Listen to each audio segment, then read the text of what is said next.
For centuries, long before the Opium Wars, Europeans have been making their way over to China.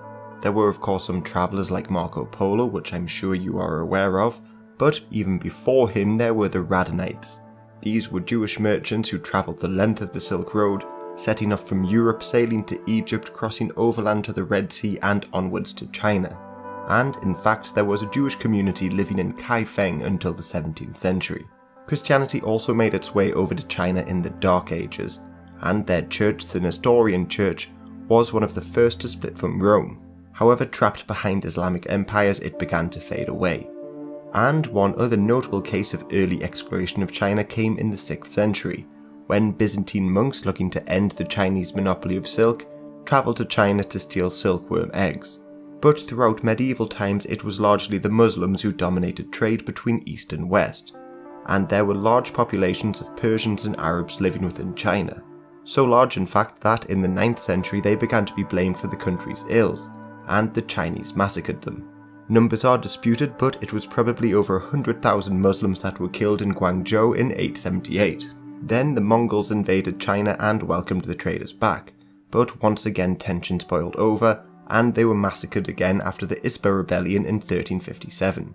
So the outside world was very aware of China, and China was well aware of the outside world. Then by the 15th century the Mongols had been driven back up north and the Ming dynasty ruled China, and they were initially open to the idea of international exploration. Notably they sent Zheng He on a voyage across East Africa, Asia and Arabia. But China didn't trade in the same way as the Europeans. They relied on the tributary system, where the smaller countries would hand over tributes as a gift almost. This not only brought the smaller powers peace, but helped create the idea of Sinocentrism, the belief that China was the centre of the world. And it wasn't just the Chinese who bought into this. The Koreans did especially, and so too did the Japanese and Vietnamese to a lesser extent. This idea of Sinocentrism wasn't just cultural, but rather quite literate at times. Wei Jun had, for instance, complained about European maps, saying, "Matteo Ricci puts China not in the centre. This is altogether far from the truth, for China should be in the centre of the world, which can be proved by the single fact we can see the North Star resting at the zenith of the heaven at midnight." But throughout China's long history, the tributary system included hundreds of states across Southeast Asia, the steppes of Central Asia and beyond. This worked well for the Chinese as they produced enough food to feed their population, and most of the luxury goods that the world wanted, like porcelain, silk and tea. Plus, by avoiding open international trade, this tributary system allowed the government to keep control of prices within their empire. So Zheng He was not so much looking for trading routes, but rather collecting tributes. Then in the early 16th century the Portuguese discovered a route to India, and diplomatic relations were finally opened up, but not for very long. This is partly because piracy was a major problem for the Ming, specifically Japanese pirates known as the Wokou. So the Ming began to close their country to international trade to protect against this new threat, plus the Portuguese began to enslave Chinese people, and they were only driven back at the Battle of Shan Kao Wan in 1522. Yet this just encouraged the Europeans to join the Japanese in launching pirate raids. Elsewhere, some Europeans, especially the Spanish, made detailed plans on conquering China from their base in the Philippines. They expected an army of just over 20,000 Spaniards, Japanese and Filipinos would be enough to do the job. And although this may seem like a ludicrous plan, it should be said that the Ming dynasty was far from strong. Their problems began nearly a century before this when, at the Battle of Tumu, 20,000 Mongols defeated and massacred 500,000 Chinese troops. This costly campaign left them unable to deal with threats from the sea, plus the fear of Mongol attacks made them rebuild sections of the Great Wall at a great expense. However, this proved to be pretty pointless, as in 1550 the Mongols crossed the Great Wall and sacked Beijing, and the Ming could barely muster together an army of 50,000 men to drive them back. So the Ming were weakened and had a feeling like they were under siege. As they rebuilt the wall in the north, they also imposed a sea ban to try and prevent any threats from the sea. This stopped anyone from landing in or sailing from China, essentially closing the country off. Yet as the Portuguese agreed to help crush the pirates, they were given Macau and allowed to trade there. Further threats to China would come from Japan, who had just unified under Toyotomi Hideyoshi, and he in the 1590s looked to invade Korea and march right onto China. But thankfully for the Chinese, the Korean Navy defeated the Japanese and ended the Imjin War, preventing a Japanese invasion of China. But this didn't give them peace for very long, as around the same time, the Jurchens in the north began to unite under Nurhaci, and he began launching invasions of northern China and even Korea. The Jurchens, who were later known as the Manchus, were considered barbarians by the Chinese and Koreans, so the Koreans initially refused to pay tribute to them, but this just resulted in another invasion in 1636, and this tribute continued for centuries. Yet in Korea they would develop the idea of Sojungwa, or Little China, believing that they were the last bastion of civilization after the Ming dynasty fell to the barbarians. Meanwhile, as the Jurchens were pushing south, peasants in China led by Li Zicheng sacked Beijing in 1644. The last Ming emperor committed suicide, and Li became the first and only emperor of the Shun dynasty. And a little interesting fact for you, when trying to stop the peasant forces, the Ming dynasty deliberately flooded the Yellow River and destroyed the town of Kaifeng.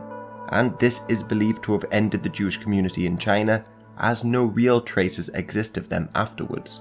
Ming generals, angry with the peasant takeover, threw open the gates of the Great Wall, and the Jurchens, who I'll be calling Manchus from here on out, swept south and captured Beijing the following year. The Qing dynasty under the Sun Qi emperor had thus come to power in China, and as the Ming had already been defeated, this made their path to claim the right to rule, or the mandate of heaven, far easier, but they were still outsiders in this country. In some regards, their outsider status helped them out, as they gained favour with the Tibetans and Mongols. Plus, their imperial examinations provided opportunities for people from all ethnicities to climb the social ladder. However, there were of course still ethnic tensions between the Manchus and the majority Han population. For instance, they required all Han Chinese to adopt their hairstyle, the queue, which was met with resistance. But the Qing dynasty responded brutally to dissent and often massacred whole towns, like in Jiangyin. Plus, the Manchus also built a willow palisade around Manchuria, in order to prevent Han Chinese from moving into the region. The Manchus also brought their military organization into China, and this was previously created by Nurhaci when he united the Manchus, and to briefly summarize them, every household was sworn to a company, and every company was sworn to a different coloured banner. By 1614 there were just 4, yellow, white, red and blue, but as Nurhaci began uniting the tribes and invading parts of China, more banners were added by just adding a border around the outside of them. These were the banner armies, and the yellow banner, which Nurhaci personally led, was the basis of the flag of the Qing dynasty. Further banner armies were created for the Mongols and the Chinese, so in total there were 24, and initially the emperor just controlled a few of them, but over time they were all brought under the emperor's direct control to avoid coups and challenges to the throne. But the banner system wasn't just important for the military, as it affected most aspects of life, and bannermen would often live strangely secluded from the rest of the population. This is because the bannermen were essentially nobility and received annual pensions and land from the government. But the issue of ethnicity in the banner system was a bit complex. For instance, some Han bannermen adopted Manchu names before the invasion of Beijing, but afterwards many Manchu bannermen became more Chinese. Marriage rules between Han and Manchu depended on whether they were in a banner or not, and sometimes Manchu bannermen adopted Han children into their households, creating a further complication as to who belonged where. Plus, importantly, the Manchus lacked the numbers, so sometimes Han families were just brought up to the rank of Manchu, given Manchu names, and took up the position of a Manchu. It was all pretty complicated. Yet in the 17th century this banner system was initially very successful, and they held the highest ranks within the military. But under them was the Green Standard Army. This was a far larger army working more like a police force and an army in one, and it was mainly made up of Han Chinese. And on this I think I should take a little time just to explain the ethnic groups in China. Obviously you had the Manchus, Hans, Mongols and Tibetans, which I've already mentioned. But in southern China you also had groups that speak languages in the Miao Yao family group. These were groups like the Miao, Hmong and Yao. Also in the south you had the Cantonese, who would later fight against the Hakka. Then there's the Zhuang, who lived in Guangxi province, and the Yi people, who lived around Sichuan. And it should be said that the regions that they lived in changed drastically over time. Notably, most of these people moved further south in the 19th and 20th centuries, and to avoid persecution many of them left the country to Southeast Asia and even beyond. In the west of China there's Turkic groups like the Uyghurs, who are Muslim, but at this time they were more often called Turanchi. And there's also a group of Chinese Muslims known as the Hui, and they went by many names like the Dungan or sometimes the Panthai, so sometimes it's a bit confusing when looking at Hui rebellions because the names of them often changed. And bear all of these groups in mind for the 19th century, as they would all rise up at different points. But these are just some of the many ethnic groups within China.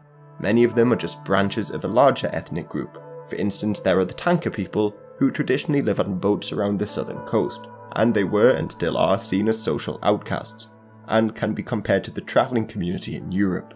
Anyway, it was the Green Standard Army which, although was Han, was instrumental in putting down the early Ming loyalist revolts. The first major uprising was the Revolt of the Three Feudatories. This was caused when the emperor decided to take back provinces he had rewarded to Han generals who had defected from the Ming and joined in the invasion. The Green Standard Army proved effective at crushing the rebels, but Ming loyalists elsewhere got involved and formed a base in Taiwan. This, by the way, is something you can draw a later parallel with later on in the 20th century, like when the nationalists fled to Taiwan to escape communist rule.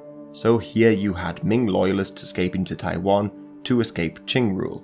But Taiwan at that time was predominantly Austronesian, not really Chinese at all.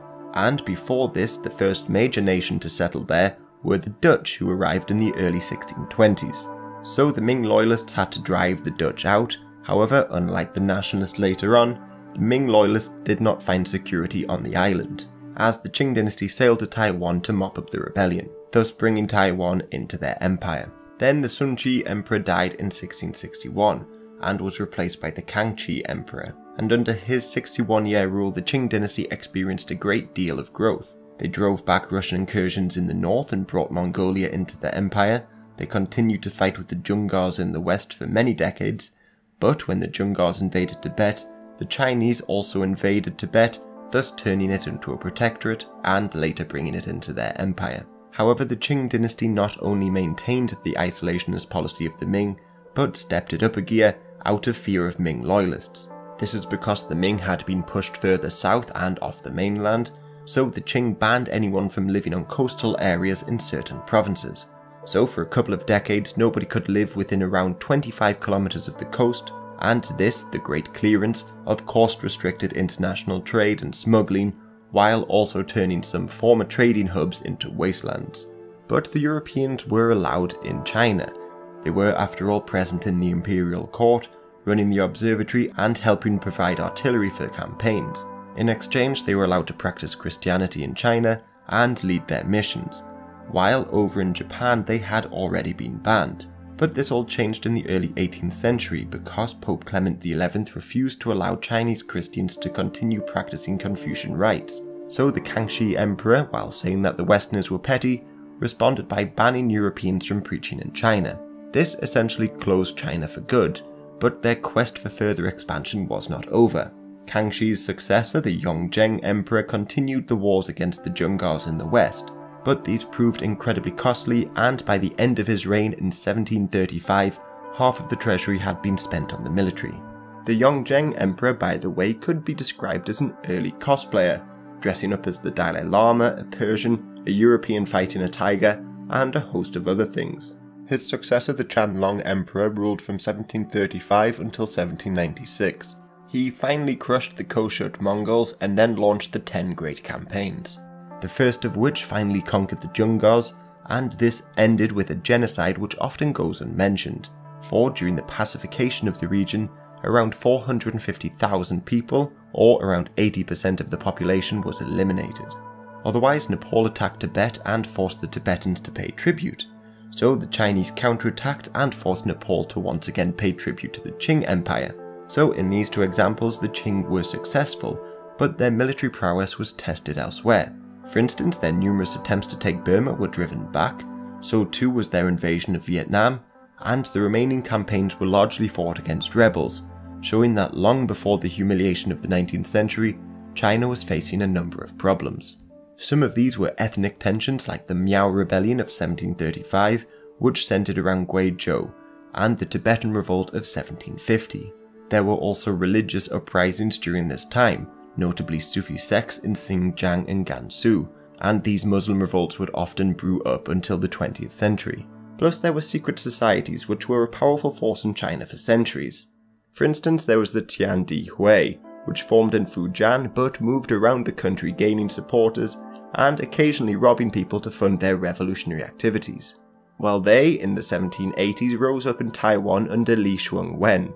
This rebellion included pro-Ming loyalists and people just angry at the Manchurian corruption and rule, and they were able to field an army of around 50,000 people while declaring Lin the new king, but elite troops from Beijing were able to crush them within just a couple of years. Yet a lot of the activities and origins of these secret societies remain a mystery. Like the Shaolin monks may have participated in some of them after the Qing dynasty closed down their monasteries due to their pro-Ming allegiances. This, it is said, led to 5 elders travelling around the country and spreading their martial arts. Which aspects of these stories are true, exaggerated, or just completely false is hard to tell, but martial arts would, without doubt, be important in the anti-Qing and anti-foreign movements in the 19th century. Another group which had mysterious origins was the White Lotus Society. These allegedly formed under the Mongol Yuan dynasty and led the Red Turban Rebellion, which ushered in the Ming dynasty. How they survived during the Ming dynasty until the late 18th century, it's hard to say.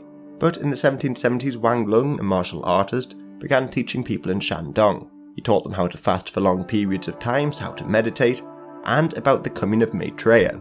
This is, to simplify, a Buddha who would come to Earth and achieve complete enlightenment. Maitreya in this case can probably be best compared to the second coming of Christ, because just as in Europe, especially in the 17th century, many took up arms to usher in the New World, the same was happening in China. The belief in the coming of a new world is called millenarianism, and again was a recurring problem for the Qing dynasty. Although the government managed to crush Wang Lun's small following in Shandong, a much larger White Lotus rebellion broke out in the 1790s in the mountains of Sichuan, Hebei and Shaanxi. This time the rebels fought a guerrilla campaign and drove back numerous Qing attempts to restore their authority. Eventually it was suppressed thanks to the use of local Han militias, but the rebellion lasted for years. The struggle of fighting against a guerrilla force led to widespread atrocities against civilians, and government control was forever weakened in these regions. Plus, although the Qing reached its greatest extent under the Qianlong Emperor, his 10 great campaigns were incredibly costly, somewhere in the ballpark of 120 million taels, whereas the annual revenue was only about 40 million. Plus, during his reign it was already apparent that the banner armies had become redundant and just a curse on the state, as all their expenses still had to be covered. In theory, the government would get their support during a war in exchange, but over time the bannermen had become a little bit decadent and squandered their money on luxuries. Think of them like the Janissaries in the Ottoman Empire, a once proud fighting force that had become militarily useless, but politically strong. Even the Green Standard Army proved to be just a means of income for the commanders and soldiers, as during Wang Lung's rebellion, many of the soldiers could not even fire their weapons. So the Qianlong Emperor tried to bring back the old martial ways of the Manchu by reinstating royal hunts, but this was already centuries out of date. What's more, the Solon people in the north and the borders of Russia were apparently starting to use guns while hunting. However, the Qianlong Emperor was angered by this and forced them to return to their old ways with bow and arrow. So the few people who were continuing to fight and even modernizing their methods were prevented from doing so. Otherwise, the sea ban and costs of subduing rebellions had left their fleets, which largely just guarded the coasts, incredibly underfunded and neglected. And to further worsen the situation, corruption was rife, and there's no better way to illustrate this than talking about He Shen. He gained favour with the emperor and essentially could act with complete freedom. As such, in the late 18th century, he and his followers looked to artificially extend military campaigns to continue receiving money which they took for themselves. By stealing public money and raising taxes, which he also took, he amassed a fortune equivalent of just under 300 billion in today's money, or around 15 years' income for the state. He was later executed by the Jia Qing Emperor, but his rampant corruption diverted a great deal of wealth from the government, meaning the canals running trade through the heart of China went unmaintained, and the Yellow River flood defences were never repaired. This, of course, would have disastrous consequences again in the 19th century. But more than that, the culture of corruption led to rebellions, incredible waste, lack of modernisation, and, later on, opium arriving in the country. But on the Europeans, they were still only allowed to trade in Canton, modern-day Guangzhou, and to a lesser extent Xiamen. But extortion in the region was commonplace, so James Flint with the East India Company decided to sail north to Tianjin to petition the emperor to open other ports. This was highly illegal, and Flint was quickly captured and brought south to Canton, and the Chinese people accused of helping him write the petition were publicly executed for aiding the barbarians. So trade in Xiamen was restricted, and the Canton system for trade was put in place. This meant all international trade at Canton had to be done through the 13 trading companies, known as the Cohong. Of course, the East India Company found this too restrictive for their growing trade, so persuaded the British to send an embassy to meet with the emperor. This, the Macartney expedition of 1793, was ultimately unsuccessful, as the Chinese still had no real reason to trade with the Westerners and still feared Christianity. As the emperor wrote to King George, "Our celestial empire possesses all things in prolific abundance and lacks no product within its borders. There is therefore no need to import the manufactures of outside barbarians in exchange for our own produce." So the opportunity to modernize from a position of strength was rejected, and when the Jia Qing emperor took over in 1796, there were more Miao rebellions and the continuing White Lotus rebellion to deal with. These were crushed, but there were yet even more White Lotus rebellions in 1813, when Lin Qing led his branch around Shandong in revolt. Now he was probably inspired by a comet spotted in the sky, and believing this to be an omen, rose up to prepare for the end of the world. But there was another recurring problem in China throughout the 19th century, and that is famines. It is said that over the past 2,000 years, 1,800 famines have been recorded in China. However, I find it quite hard to verify this number. But preceding the White Lotus Rebellion, there were two significant ones, in 1810 and 1811. And although a lot of people died, these would be minor compared to famines in later decades which would kill millions. So the rebels gained followers in the midst of these omens and famines, and very nearly succeeded. Their troops marched straight onto the Forbidden City and entered the gates, and they only retreated when the future Daoguang emperor helped lead the defense by firing muskets at the crowd. With all these internal problems, China was losing its international clout. Fewer and fewer nations were sending tributes, and some of the old states in their tributary system were falling under the influence of Europeans. For instance, at the beginning of the 19th century, the British invaded Nepal, bringing yet another nation further out of their sphere. Furthermore, during all of this, there was a rapid population increase. This happened because compared to previous centuries, there was relative peace, and the importation of crops like potatoes created the right conditions for the population to climb from 100 million to 300 million throughout the 18th century. But the government responded poorly to this population increase, and many people were left hungry. So many Han Chinese began to cross the Willow Palisade in the north and into Manchuria, the only place with free land available to farm. So the rebellions continued. When the Daoguang Emperor took over in the 1820s, Muslims in the west took Yarkand, Khotan and the likes. And the only reason this rebellion subsided is because their leader was betrayed and imprisoned. And these successive rebellions had depleted treasuries once again, and to raise money the Qing imposed heavy taxes, especially on merchants. So the Cohong merchants in Guangzhou, seeing their income slashed, were more open to dealing with foreign merchants, and one moneymaker for them was opium. Now opium had always been in China, however, as it only arrived via the tribute system, it was always a luxury for the rich. The East India Company, however, ended that. Looking to end their trading deficit with China, they began growing opium in India and selling it to the Chinese. In 1730 they sold around 1,000 crates a year to the Chinese, but by the 1770s they were selling over 4,000 crates. Various emperors tried to ban the sale of opium, but the Cohong were willing to ignore this. They met the British merchants at sea, brought opium back to the mainland, and sold it across the country. So by the 1820s and 30s, over 30,000 crates were arriving in China annually, and finally the East India Company had reversed the deficit. It wasn't just opium that began arriving in the south, however, it was also Christianity. Early missionaries like Robert Morrison translated the Bible into Chinese, and converted a very small number of locals. Although this Christian community wouldn't really have an impact for decades, successive emperors issued edicts against the practice of the religion. But back to opium.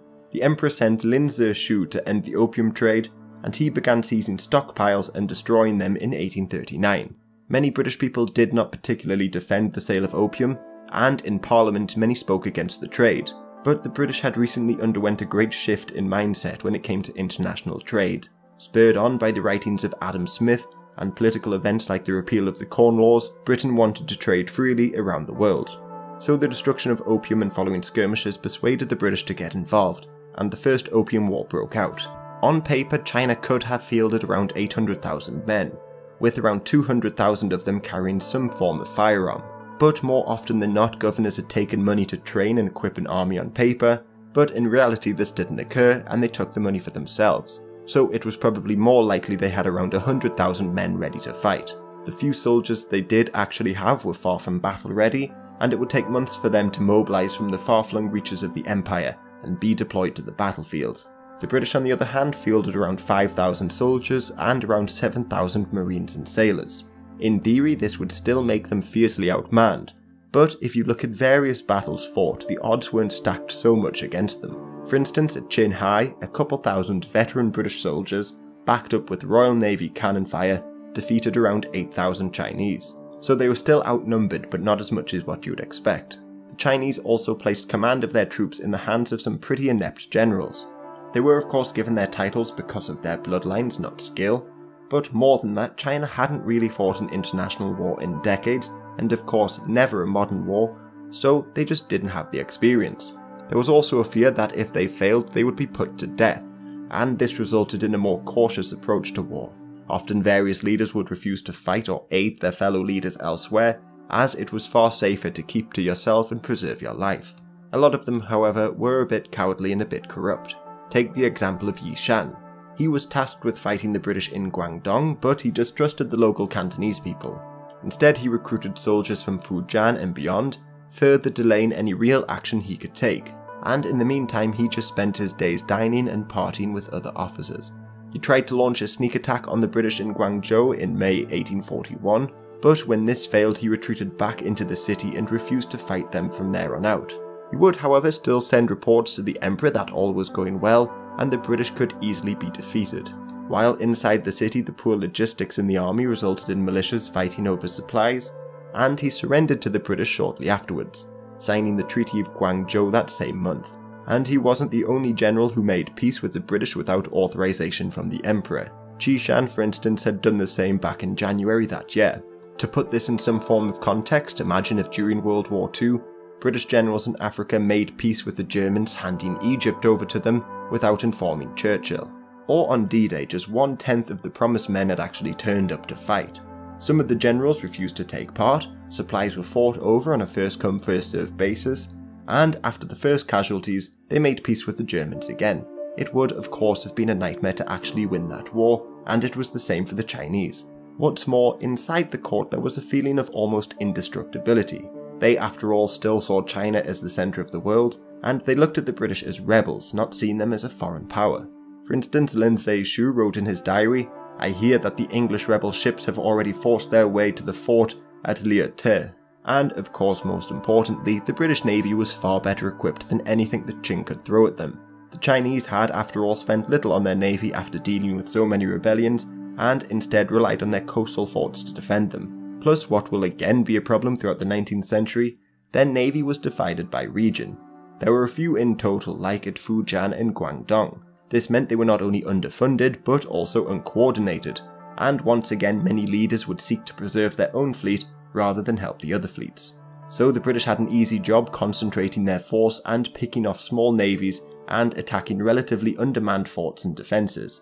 After fighting in Guangdong, they captured coastal forts like Ningbo, and even sailed up the Yangtze River to cut trade along the Grand Canal. Meanwhile, to the far west, there was a war that not many people actually know about. The Sikh Empire tried to invade Tibet, so the Chinese were forced to sign the Treaty of Nanking in 1842, and this allowed them to deal with the Sikh Empire. However, they had to hand Hong Kong over to the British and end the Canton system. But most importantly, they had to open themselves to the outside world. Outside of Hong Kong, the British were allowed to live in and trade in 5 other ports: Shanghai, Ningbo, Xiamen, Fuzhou, and Guangzhou. Other major nations began to follow suit in demanding trading ports be open, starting with the French and the Americans, and then, strangely, Norway, Sweden. Because of this, Christianity started making ground within China, and one of the early converts was Hongji Chuang. After failing the imperial examinations, he began to claim that he was the brother of Jesus, and in 1850 launched the Taiping Rebellion, one of the most deadly wars in human history, and a catalyst for further rebellions. So to recap, the Qing dynasty came to power in the middle of the 17th century, but quickly became corrupt and ineffective at governing over such a large population. As foreigners within their own country, the Manchurians faced opposition from the majority Han population, secret societies, conquered Muslim populations in the West, and many more. Upon entering the 19th century, a huge population boom mixed with a poor government led to widespread famines, and natural disasters would only make the problems worse. Yet when people discuss the fall of the Qing dynasty, they often just cite the Opium Wars, fast forward a bit, and that's it. But going forward, you will see that half of the country was rebelling in the 1850s and 60s, and tens of millions would die. Millions more would die of further famines, floods and the likes, and all of that would of course lead to the fall of the Qing dynasty. But I'll discuss that series of unfortunate events next episode. In 1842, the British forced the Chinese to open up 5 trading ports and allow the sale of opium. Other nations then followed suit and forced the Chinese to allow them to trade as well, and previously small towns became huge trading centres. Notably, Hong Kong and Shanghai thrived because of being opened up, and companies like Jardine Matheson grew incredibly wealthy off the opium trade. Plus, this is also the period in which HSBC, or the Hong Kong-Shanghai Banking Corporation, was founded. Otherwise, Christianity started to make ground within China, and one early convert was Hong Xichuang. After failing in the imperial examinations, he began to preach that he was the brother of Jesus, and in 1850 he launched the Taiping Rebellion, one of the most deadly wars in human history. But to state that it was merely born out of Hong's belief that he was the brother of Jesus would be a bit naive. Like I stated in the past episode, there were many problems facing the Qing dynasty. They had lost a great deal of money due to corruption, and their population had grown at a near unbearable rate, going from 100 million at the beginning of the 18th century to over 400 million in this period. Plus, like in the past, famines had once again played their part, and in the 1840s there were 2 major ones. In fact, famines in the early 19th century were reported to have killed over 40 million people. So of course the social order began to break down, especially further away from the coast, and many were hungry and angry with the lack of government response. Plus, Hong himself was an ethnic Hakka, which is a subdivision of the Han, and he gained a sizable following amongst his fellow Hakkas around Guangxi. As for the other ethnic groups in China at this time, I gave a brief rundown on them in the past video, so maybe go have a look at that. But this region in the south was filled with various ethnic groups like Cantonese and Zhuang, and there were always tensions between these communities. For instance, in 1831, there was a small Yao-led rebellion. Then there were also the secret societies like the Tiandi Hui, who looked to bring back the old ethnically Han Ming dynasty. But some also believed that there was a great cosmic shift coming, or in other words, the end of the world was nigh. This, which is called millenarianism, also encouraged many secret societies to launch further rebellions. So you had famines, ethnic tensions and banditry, and Hong adapted Christianity to fit Chinese sensibilities. And then the rebellion broke out. But shortly after the Xianfeng Emperor came to power, the Yellow River flooded in 1851, once again drawing many angry Chinese people to join the Taiping Rebellion. So Hong was able to take Nanjing and set up the Taiping Heavenly Kingdom, a Christian state in the heart of China, which almost overthrew the Qing dynasty. And to make things worse for the Qing, not only was he massacring Manchus, but people around the country followed suit and also launched their own rebellions. For instance, bandits in the north, with no great purpose except stealing from the rich and aiding the poor, launched the Nian Rebellion in 1851. Their leader Zhang Lixing even claimed the mandate of heaven when they were on the advance, despite just previously being a salt smuggler. These rebels captured most of Shandong and southern Hebei, and caused a great deal of devastation for over 15 years. Then the Tiandi Hui came back into the picture, and a group closely connected to them, the Small Sword Society, captured Shanghai in 1851. Meanwhile, the Tiandi Hui in Guangdong started the Red Turban Rebellion in 1854.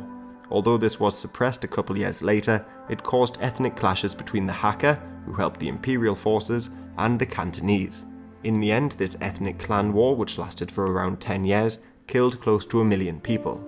Plus, to make matters a lot worse, there was an outbreak of plague, and this, the third plague pandemic, was quickly spread by refugees fleeing internal conflicts, and the horrors encouraged others to take up arms against the government. One region struck particularly badly was Yunnan, as there, in 1856, the Muslim Hui people rose up after Han Chinese massacred some of them. This began the Panthai Rebellion, which again lasted for years, this one until 1873, and claimed the lives of over 1 million people. Plus later on another Muslim rebellion, the Dungan Revolt, would break out in the far west. Otherwise the ethnic Zhuang, led by Da Cheng in 1855, took over sections of Guangxi for around 10 years. Plus the ethnic Mao took over sections of Guizhou for nearly 20 years. And in the midst of all of these rebellions, the Nepalese invaded Tibet in 1855, but this resulted in a stalemate. So most of China was up in arms at this point, and then in 1856 the Chinese in Canton seized a ship known as the Arrow. As this ship was registered with British authorities, the Second Opium War erupted. The French joined the British, and so too did the Americans to a limited extent, and once again the Chinese were easily beaten. The Westerners in fact burnt down the Summer Palace and forced the Chinese to sign another humiliating treaty, which included the expansion of Hong Kong and the payment of war reparations. Plus, as a bit of a side note, the man who ordered the destruction of the Summer Palace was James Bruce, the Earl of Elgin. His father, the previous Earl of Elgin, infamously transported the Greek Parthenon marbles back to Britain, so this father and son team caused quite a bit of cultural damage and hostility against the British for a very long time. However, the main benefactor of the Second Opium War was the Russians. They had already gained the right to trade in cities in western China, but now took the opportunity to begin moving troops into Outer Manchuria.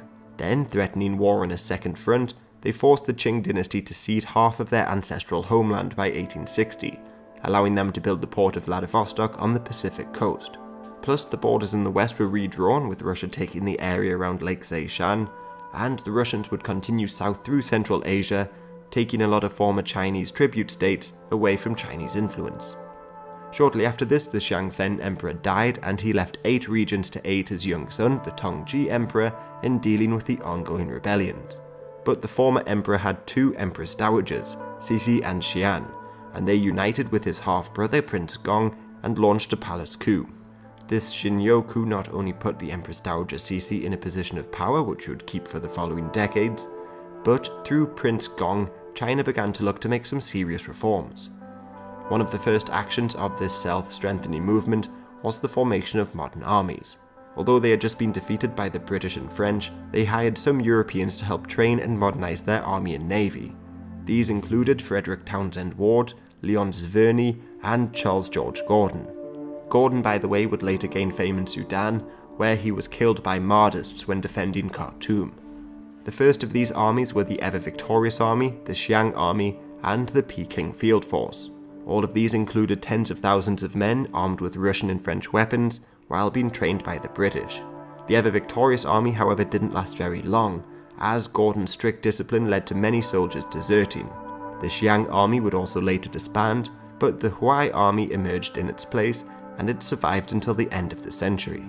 Also, with foreign help, the Qing dynasty also set up the first modern shipyards in places like Jiangnan.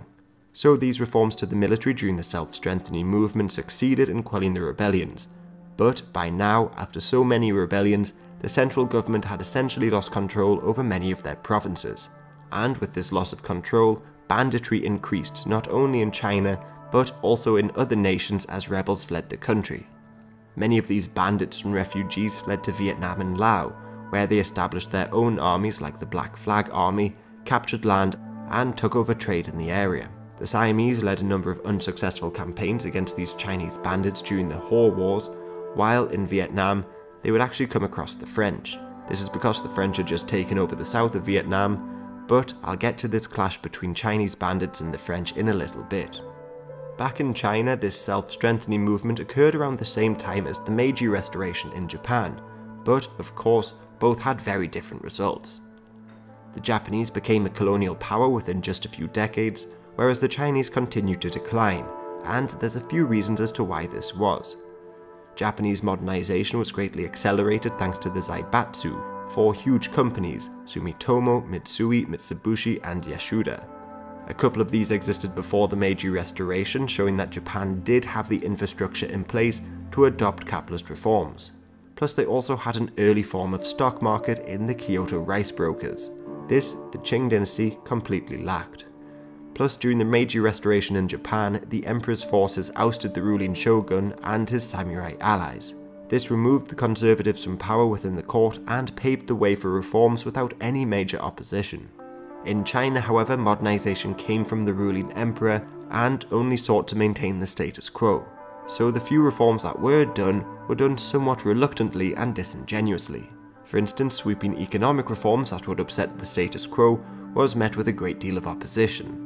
Plus, the 8-banner system, which I talked about in the past episode, was still influential, so a nationalised and modern army was again met with a lot of opposition. Furthermore, the new shipyards did produce a number of warships and were close to turning China into a regional maritime power, but they couldn't reorganise the structure of the navy, so the Beiyang, Nanyang, Guangdong and Fujian shipyards all controlled the ships that they produced. This meant that during future wars, they essentially operated as 4 separate navies, rather than one very powerful navy. This was tested in the 1870s in Taiwan, but I think a little background on Taiwan is in order. Taiwan, otherwise known as Formosa in that time, had a large Aboriginal population, and in the 1860s they attacked American sailors. The Americans responded by launching the Formosa Expedition of 1867 against the attackers, but this had little in the way of real success. These Aboriginals then, in 1871, attacked sailors from Ryukyu, which was formerly independent, but coming under further Japanese influence. The Japanese demanded compensation on their behalf, but the Chinese argued that the Aboriginals were wild and outside their jurisdiction. So the Japanese launched their own expedition in 1874. The Japanese were then free to occupy sections of Qing territory, proving the fundamental weakness of the empire. Seeing this, the Japanese went ahead and just annexed Ryukyu a few years later, despite protests from the Chinese. And in the minds of the Japanese, it opened up the possibility of further expansion and colonization in the region. Plus, over in Korea, with Chinese power on the decline, they had lost their main protector. The Americans and French tried to open up the country in the 1860s, but despite a great loss of life, the Koreans refused to yield and open up. But they also still refused to acknowledge the leader of Japan as an emperor. So the Japanese, who were modernizing at a rapid pace, sent a ship to explore Korean waters, and it was fired upon. This resulted in the Ganghwa Island incident of 1875, and the Koreans finally opened up. Some in Korea favoured modernizing in line with the Japanese, yet the prevailing attitude was to still keep aligned with the Chinese. So Chinese soldiers were invited to remain in the country to train the new army and prevent falling under Japanese influence. Yet the structural problems that existed in the Chinese Navy also existed in the Chinese army. Rather than being under a central command, the new armies were under the control of various high-ranking officials. For instance, in the case of the Huai army, it was under the control of Li Hongjiang. So once again, in future wars, they would often not unite to work together, and later on the commanders would become warlords, and in next to no time, take over huge sections of the country in the early 20th century. Although Prince Gong lost favour in court after being accused of monopolising state powers, Li Hongjiang would continue to push for reforms. Plus, another reformer was Zhou Dongtang. He helped establish the Fuzhou arsenal. Plus, he also led the expeditions west to crush the Dungan rebels and their leader Yaqub Beg. But Zhou strove to bring the west back under China's control, and won the debate against Li Hongjiang, who argued it was a useless territory. Zhou, by the way, is where General Cho's chicken got its name. The Muslim rebels out in the west had established their own state, named Yetajah, and for a time they were recognized as a vassal of the Ottoman Empire, but largely only in name. However, Zhou's expeditions were successful and Yaqub Beg committed suicide, bringing Western China back into the fold. Now, during this rebellion, it's hard to estimate the number of people who were killed, but it could be as high as 20 million. A lot of these died due to famines caused by the war, but there were of course many massacres. Elsewhere, Shaanxi may have lost around 50% of their population, while Gansu lost closer to 75%. But despite all of this loss, China survived. The emperor at this time was Gangxu, but he took over in 1875 at just 4 years old. So real power was split between the likes of Li, Zhuo, and Empress Dowager Cixi and Xian. But Xian would die in the early 1880s, leaving Cixi with more power. Plus, around this time, Zhou advocated for a war with the Russians. They were, after all, in the midst of the Great Game with the British and had been expanding into Central Asia. So when Yaqub Beg had rebelled and pushed east, the Russians occupied parts of Ili. The moderates at court sent Zheng He to deal with the Russians and negotiate their peaceful withdrawal. But as Zheng He didn't know the geography of the area at all, he essentially handed the territory over to them in 1879. On his return, he was imprisoned as a traitor, and Zhou sent troops to the border, while Russian warships appeared off the coast. War was only avoided thanks to the signing of the Treaty of St. Petersburg, but this, the Ili crisis, shows that the Qing dynasty wasn't in a permanent state of weakness in the 19th century. They stood up to the Russians, and during 1880, over 200,000 rifles as well as artillery was shipped to China from Europe, and it became apparent they would not be a pushover on land at least.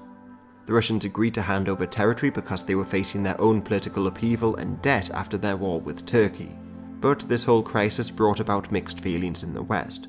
Some British aided the Chinese during the crisis, and believed an alliance with China would aid them against their Russian rivals. But others, in particular the Australians and Germans, began to fear the Yellow Peril. For instance, in Australia, a great deal of invasion literature was written in the following years. The Chinese public also became increasingly suspicious of the Westerners as well, especially because the Christians began to challenge their cultural practices. For instance, at this time many Chinese still practiced foot binding, which the Westerners spoke out against. Plus the widespread poverty caused by the rebellions, floods and the likes meant many parents were turning to infanticide.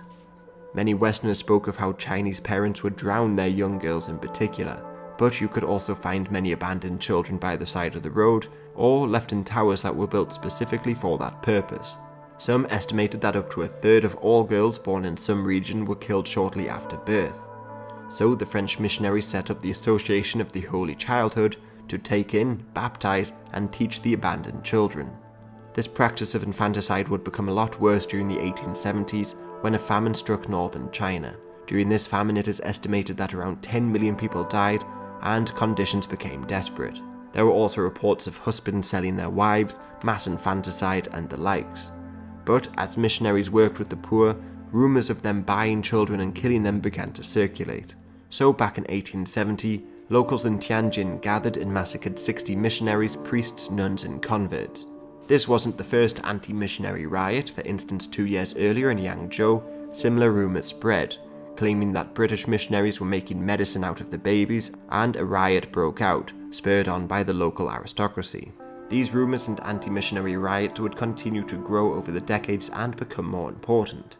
Eventually, in the late 19th century, anti-missionary activity would form the basis of the near partitioning of China, and later the Boxer Rebellion. Plus, the French in Asia had used the killing of their missionaries to invade southern Vietnam just years earlier.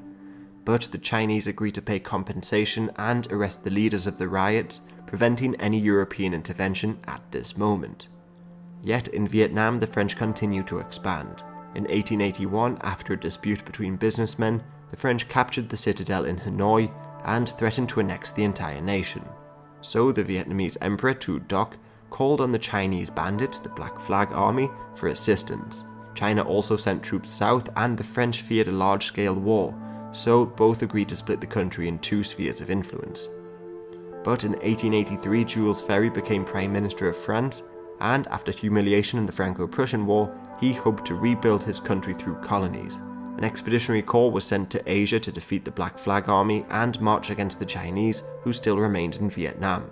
The Chinese Guangxi army fled from the French at Bac Ninh, greatly embarrassing the Dowager Cixi and those who called for war against the French. But more than just their cowardice, there was another problem in the disjointed armies, as the Yunnan army did not come to the aid of the Guangxi army, so the commanders of both armies were either executed or committed suicide. So war supporters like Zhang Jidong had to step aside, and Li Hongjiang and his moderates made peace, agreeing to withdraw from Vietnam in 1884. Yet no date for withdrawal was set, and when the advancing French encountered the Chinese, they were ambushed, starting the Sino-French War. Along the border, the French really lacked the men to invade China, and their attacks were driven back. But at sea, the French were more successful. This is largely because the lack of central command hampered the Chinese war efforts. The French were free to sail and destroy dockyards in Fuzhou and the Fujian fleet. The other fleets, meanwhile, were reluctant to get involved and did little to help. The Guangdong fleet, for instance, made no attempts to break through the blockade, the Nanyang fleet split to protect their own cities, and the Beiyang fleet argued that the Japanese or Russians would exploit the situation, so the Fujian fleet was left alone and was nearly destroyed. Plus, the French moved to take Taiwan, blockaded rice shipments in the Yangtze River, and tried to secure an alliance with Japan. so the war could well have been completely disastrous for the Chinese, but false reports of a huge Chinese counterattack led to a political crisis in France and an early peace. Plus, as the Chinese removed their soldiers from Korea to fight the French, the Japanese aided Korean reformers in launching a coup. Chinese troops under Yuan Shikai were sent to restore order, but an all-out war wasn't desired by either side, so Li Hongshan once again looked to make peace. The Treaty of Tientsin was signed and both Japan and China agreed to withdraw their troops from the country.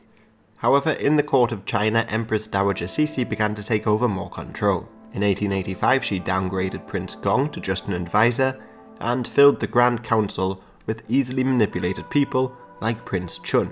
The Gwangju Emperor would eventually come of age and take full power a few years later, but he made his first serious mistake in slowing down the growth of the navy.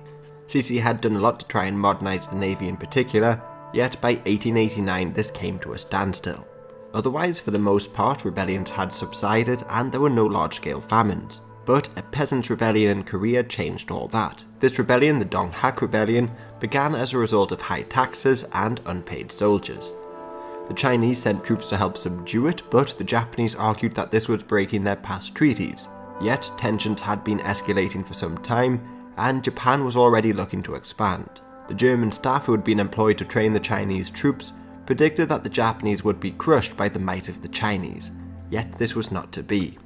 This is because the pace of modernization in China had been slow, and only around 40% of soldiers in their army carried rifles.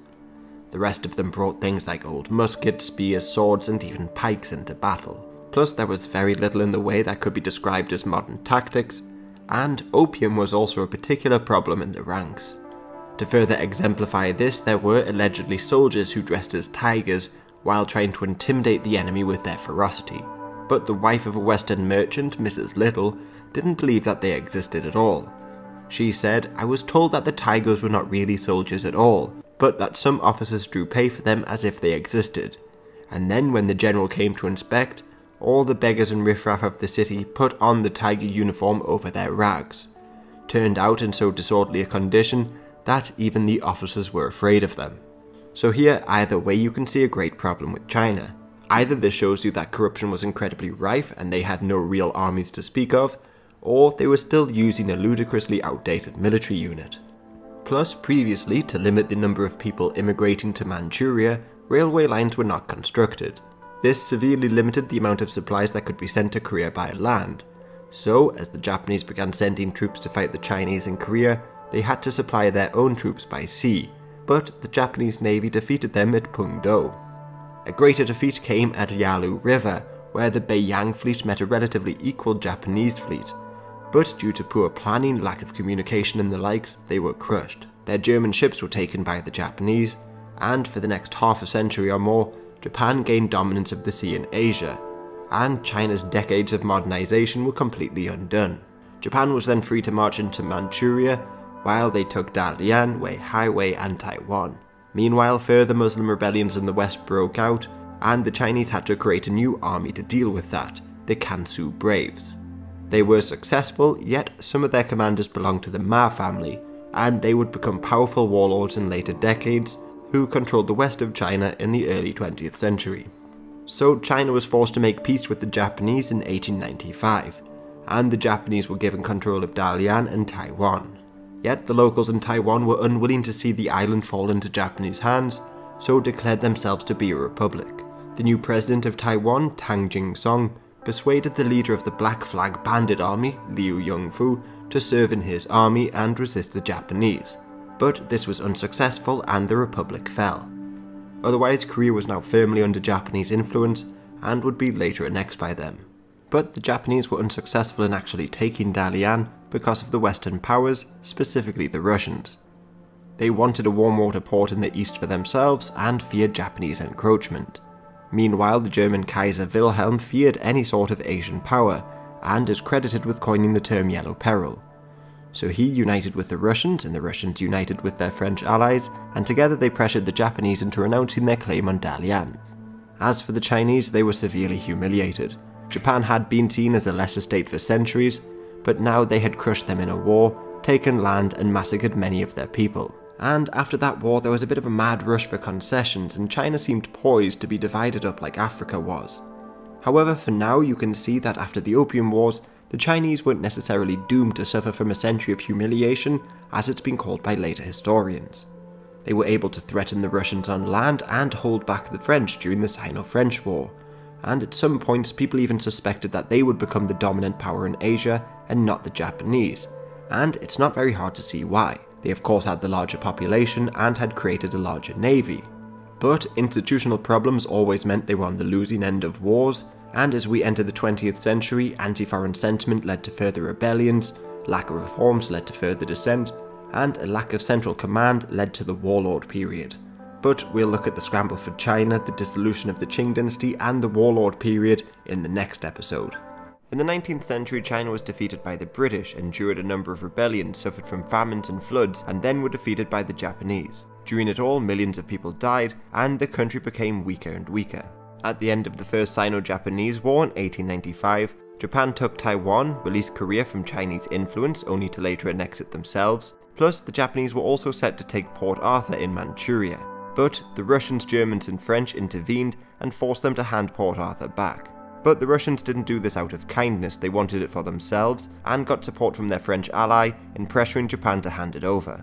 Meanwhile, Kaiser Wilhelm of Germany just sought to undermine the growth of an Asian power.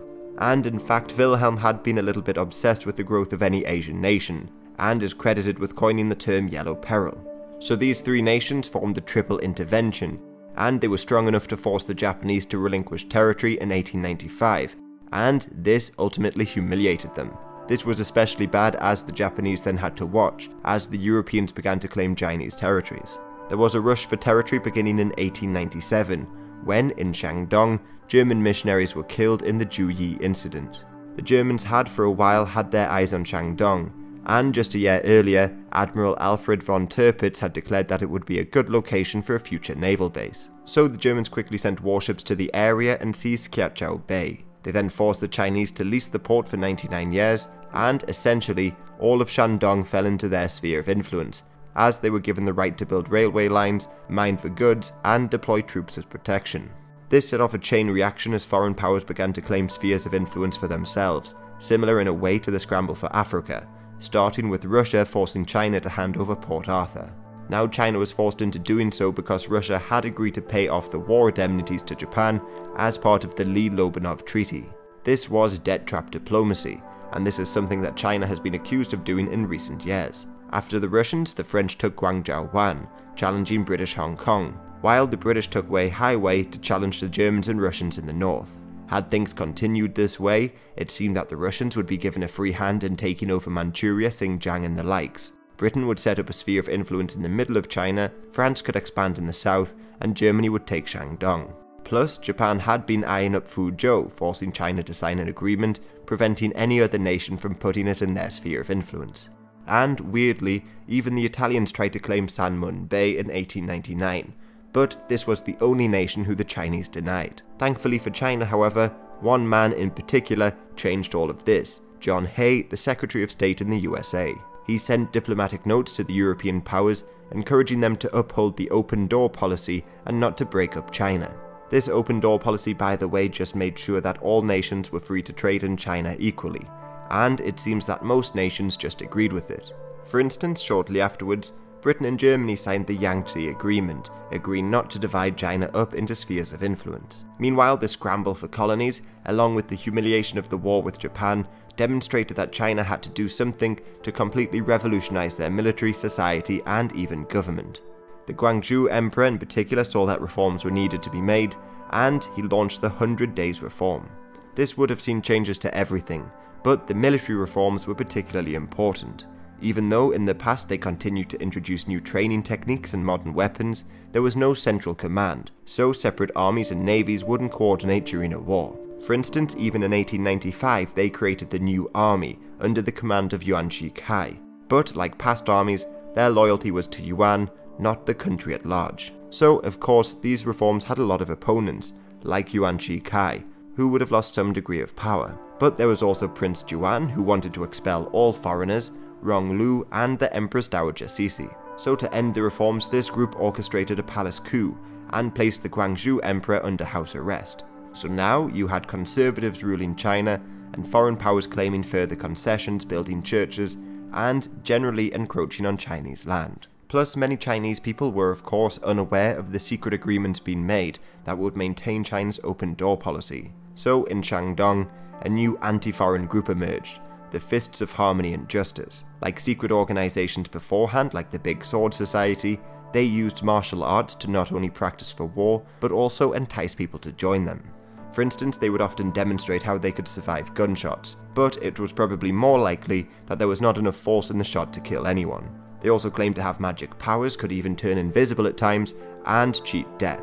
And under the leadership of Zhongdi Cheng, they amassed a following of over 100,000 men. Plus, because of their martial arts background, they were given the title of Boxers in the West. Initially, the Boxers clashed with the Qing government forces at Senluo Temple in 1899. After all, they saw the Qing government as weak for allowing foreigners to enter China. But after this battle, they decided not to undermine the government and they used the slogan, "Support the Qing, destroy the foreigners." In return for this, Cixi issued edicts defending them, and this allowed the Boxers to spread out, killing Christians and burning churches on their way to Beijing. Over 400 foreign troops entered Beijing, but they were left trapped as the Boxers cut the railway line to Tianjin in June 1900. Plus, Qing troops, notably the Muslim Gansu Braves, joined the Boxers and both began attacking foreigners and burning churches in Beijing. The Gansu Braves, by the way, were created to deal with Muslim rebellions out in the west, and were under the leadership of the powerful Ma family. But since coming to Beijing, they had helped in the palace coup and remained vehemently anti-foreign. Somewhere between 100,000 and 300,000 men joined the Boxers in laying siege to the foreign legation quarter, while 2,000 foreign troops landed in Tianjin. These troops came from 8 different nations: Britain, USA, Japan, Germany, Austria, France, Italy, and Russia. However, they had not asked permission to land, which upset the Qing dynasty, who now saw it as an invasion. So the Qing decided to fully align themselves with the Boxers. This new Boxer-Qing alliance was able to halt the foreign relief expedition at Langfang, and then the siege of the legation quarters officially began. The foreign legation quarters, by the way, were located right next to the Forbidden City, where the Empress Dowager lived, and only around 400 troops protected the 400 foreign civilians and the 3,000 Chinese Christians that lived there. Meanwhile, in the north, 100,000 Russian troops moved into Manchuria. They crushed the Boxers, who were harassing the construction of the Russian railway line in the region, and in Tianjin, 50,000 more troops from the 8 nations set out to Beijing, but without train lines as they had been destroyed, so they only made it to Beijing in mid-August. Once there, they crushed the Chinese, ending the 55-day-long siege, and the rebellion at large. The Empress Dowager by that point had already fled the city, and there was no desire to continue the war. The resulting peace treaty forced the Chinese to pay war reparations and give Western powers even more enclaves and concessions. In the north, Russia continued to occupy Manchuria, and this resulted in the outbreak of the Russo-Japanese War a couple years later. As the Empress Dowager was already gone, Li Hongzhang, the great military leader, reformer, and statesman, signed the Boxer Protocols in 1901, agreeing to pay a huge sum of money to foreigners just before he died. The United States, by the way, used their share of indemnities to create a university in Beijing, the Tsinghua University, which is often ranked one of the best universities in Asia today. After crushing the rebellion, foreigners were now largely allowed to roam across most of China, with some exceptions. For instance, in Tibet they often banned missionaries and the likes, so the British launched an expedition there in 1903. But this expedition started without any authorization from London, and was largely born out of a fear that Tibet was becoming more closely aligned to Russia. This was all part of the larger Great Game between the Russians and British, and the British rulers in India were particularly worried. So they marched into Tibet and forced them to become a British protectorate. But at the end of this expedition, the government in London quickly handed it over to the Qing government. Now, Tibet before this expedition was acting virtually independent. As the Qing government faced numerous rebellions and began to get weaker and weaker, the Dalai Lama had begun to assert more of its own authority. But following the expedition, the resulting treaties allowed missionaries to enter the region. So the Tibetan Lamas orchestrated a rebellion in 1905, massacring a number of French Catholics and converts. So the Qing sent in troops to subdue the rebellion, and Tibet was brought back into the fold, albeit very temporarily. Meanwhile, in Manchuria, Japan went to war against the Russians. They successfully drove the Russians out of Manchuria and took Port Arthur and southern Sakhalin. Eventually, the Japanese would begin to encroach into Manchuria themselves. but this Russo-Japanese War caused panic in China and even Europe and North America. Meanwhile, as for the Chinese government, Empress Dowager Cixi had already returned to power shortly after the rebellion, and on her return, she was more welcoming of foreigners, often inviting ambassadors and their wives to dinner. She also implemented the late Qing reforms and sent ambassadors abroad to learn from the great powers. Some of the reforms that she made included the abolition of the imperial examinations, but by now they were lagging far behind the Japanese. So Yuan Shikai, the leader of the new army, began to look to build alliances. Notably, he wanted to create an alliance with the German Kaiser and the United States. In fact, he very nearly succeeded in doing so, and put his political reputation on the line to secure it. However, the Americans under Teddy Roosevelt backed away from the alliance, and shortly afterwards, Cixi and the Guangxu Emperor both died in 1908, and Yuan was removed from power. The Guangxu Emperor was in fact poisoned, and it's believed Cixi killed him, knowing that she was about to die, as she was worried he'd try to bring back his radical reform attempts. Cixi therefore handpicked his successor just before dying. This was Pu Yi, the nephew of the Guangxu Emperor. Although he was just a child, he was particularly cruel, and would flog eunuchs every day, but he didn't rule for long. Ever since the Sino-Japanese War, anti-Qing groups were growing in strength. All the way back in 1895, Sun Yat-sen, a Christian who had studied in Hawaii, created the Revived China Society, and he tried to start a revolution in Guangzhou from his base in British Hong Kong. But the plans were discovered, and most of the leaders were arrested. Then, during the Boxer Rebellion, he tried to start another rebellion of his own, but this, the Huizhou Uprising, also failed. So, in 1905, in exile in Tokyo, Sun Yat-sen united many anti-Qing groups under the leadership of his new secret society, the Tongmenghui. From America, Malaysia and Japan, they gathered many supporters among the exiled communities.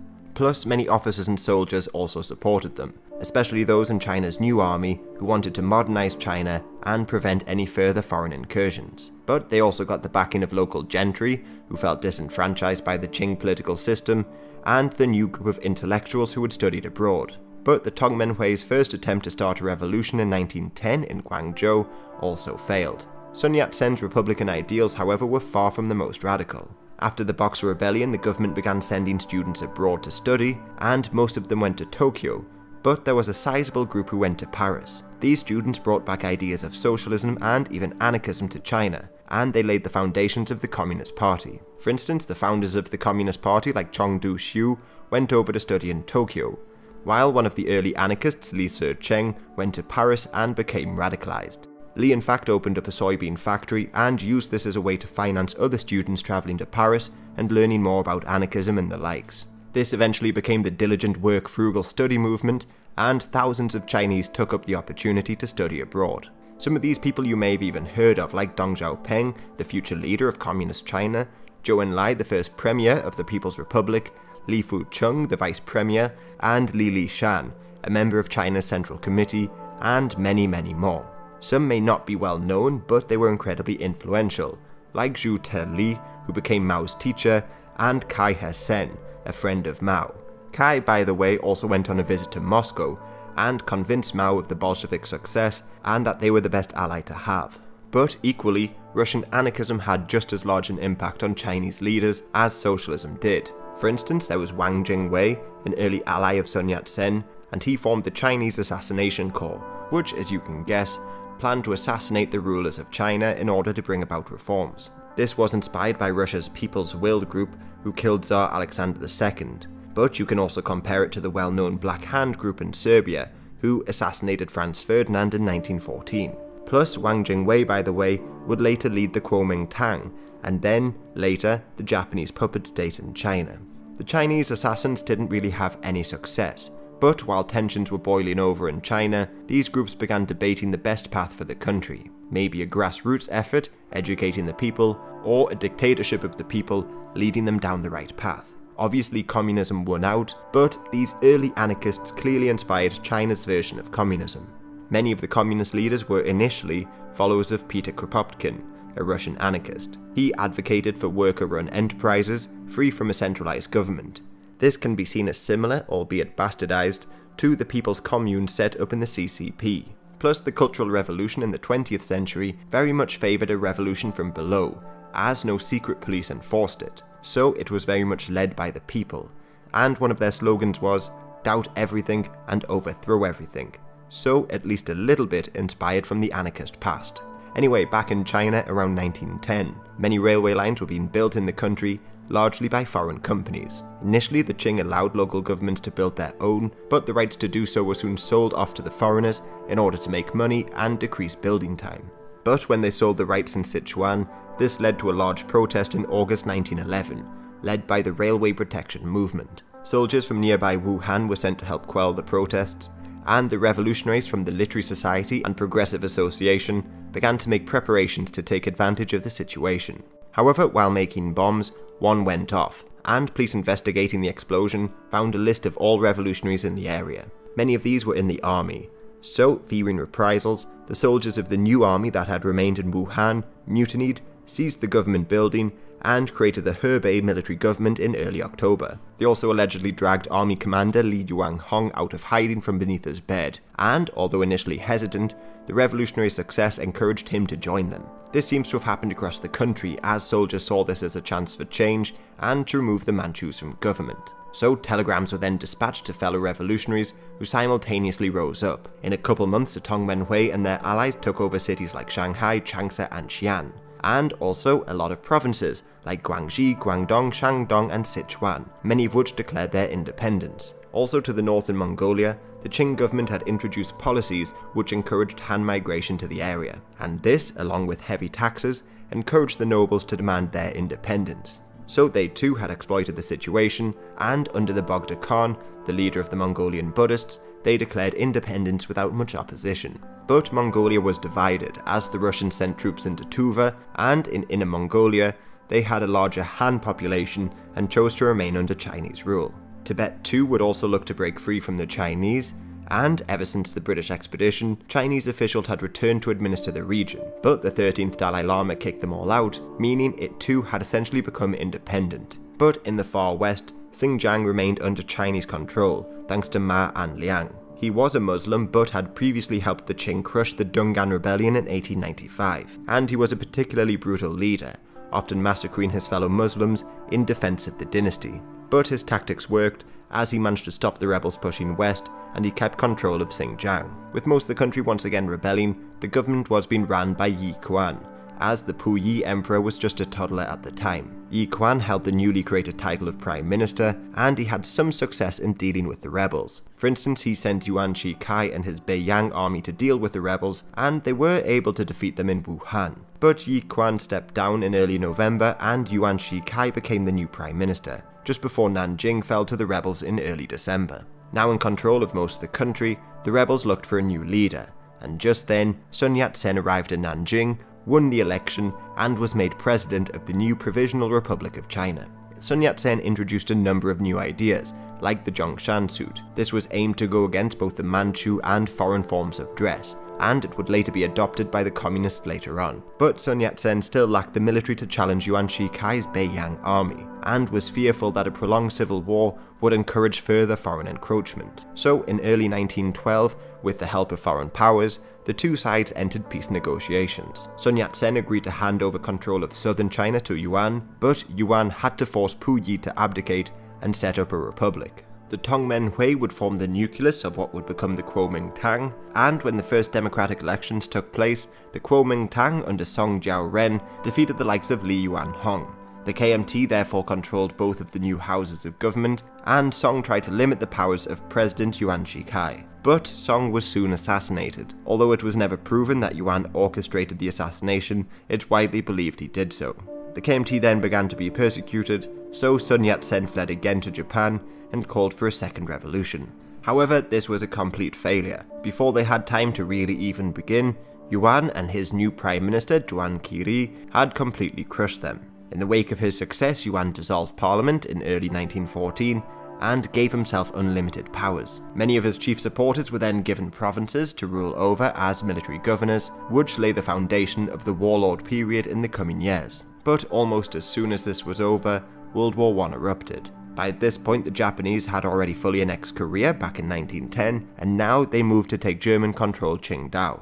But the Japanese went even further, as they sent 21 demands to the Chinese. These included granting the Japanese control over railways and mines in Shandong, concessions in Manchuria, access to ports along the entire Chinese coast, and a collection of other things. In essence, Japanese influence in China was set to expand. But the most controversial demands were to force the Chinese to give Japanese advisors control over China's finances and politics. This would essentially turn China into a puppet of the Japanese. The Chinese obviously wanted to try and keep these demands secrets, but they became public knowledge, and a wave of anti-Japanese sentiment swept across China, and Yuan's credibility was diminished. This is because he gave in to most of the demands, except allowing Japanese advisors into the government. Yet this still damaged his reputation and was seen as a great humiliation. So to assert his authority in the country, he held an assembly, which was largely made up of his supporters, and they voted to make him emperor. This had some backing domestically and internationally. For instance, many believed that the revolution was just a way to oust the Manchus,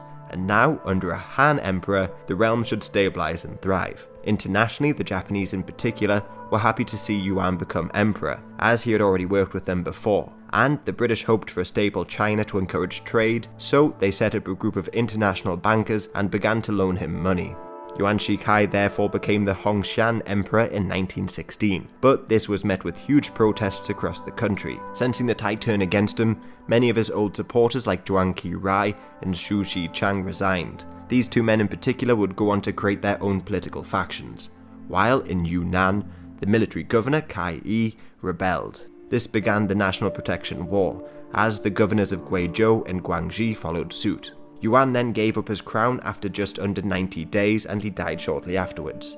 Li Yuanhong was then made the new president. Li had fought against the Qing during the rebellion of 1911, but had been a supporter of Yuan against Sun Yat-sen during the Second Revolution, and he remained in Yuan's government. In fact, Li and Yuan's children got married to strengthen their political ties, but Li refused to take the title of prince, which meant he was favoured by the Republicans to take over. But just before dying, Yuan had nominated 3 successors. Li was on this list, but so too was Zhuang Qirai and Xu Shichang, but neither of the latter wanted the position. Instead, Zhuang Qirai served alongside Li, and he held far more real power than the ruling president. But the two men fell out over whether or not to join in the First World War. Li was more reluctant, but Yuan wanted a seat at the peace table, and ideally, to claim German concessions. To force China into entering the war, Yuan resorted to essentially scaring and bullying the parliament into siding with him. So Li forced him to resign in early 1917, but Yuan was unwilling to give up all power. He just fled to Tianjin, taking with him most of his forces and many other cabinet ministers. With no strong allies or supporters, Li asked a general named Zhang Shun for assistance. Zhang Shun had been loyal to Yuan and before that the Qing dynasty, so loyal in fact that he kept his Q haircut. So, as you can expect, he was one of many who were still monarchists, and he hatched a plan to bring the monarchy back to power. The other monarchists, by the way, included ethnic Mongols and Manchus, and many ex-Qing officials, plus thousands or indeed millions of people who felt that the Republic had in fact brought more problems to China. So, as Zhuang Qirai began calling for provincial leaders to join him in a rebellion, Zhang marched on Beijing beforehand. In July 1917, he entered the Forbidden City where the deposed Emperor Puyi was still living, and proclaimed him emperor once again. Li panicked, appointed Feng Guozhang as president, and Yuan as premier once again, and then he fled to the embassy district. Yuan then quickly had to move on to Beijing with his troops, where he easily overwhelmed the royalists, and even bombarded the Forbidden Palace and restored the Republic. So now the monarchists were crushed, Li had resigned, and power was shared between Feng and Yuan. But there was even more problems.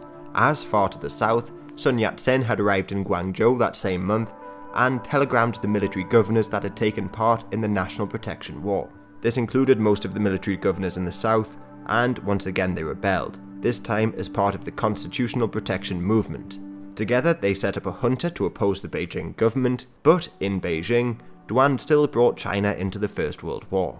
No Chinese soldiers were actually sent to fight on the fronts in Europe, but Chinese played a crucial part in the war effort, even when they were a neutral country. Largely, the Chinese were unable to take part in any fighting, but the Chinese Labour Corps was established. This saw tens of thousands of workers volunteer to join the war for very little pay, and they spent their time digging trenches, repairing roads and the likes. But all of this could have been looked at as an extension of the old coolies. Now today this is quite an offensive term, but it was the name of the tens of thousands of Chinese labourers who took low-paying jobs around the world in the aftermath of the abolition of slavery. Many thousands went to the British colonies, the United States and the likes. But in the middle of the 19th century, Latin America was a popular destination. Over 100,000 travelled to Peru, for instance, and there the mortality rate was somewhere between 30 and 50%, as they worked in the mines and were often treated very much like slaves.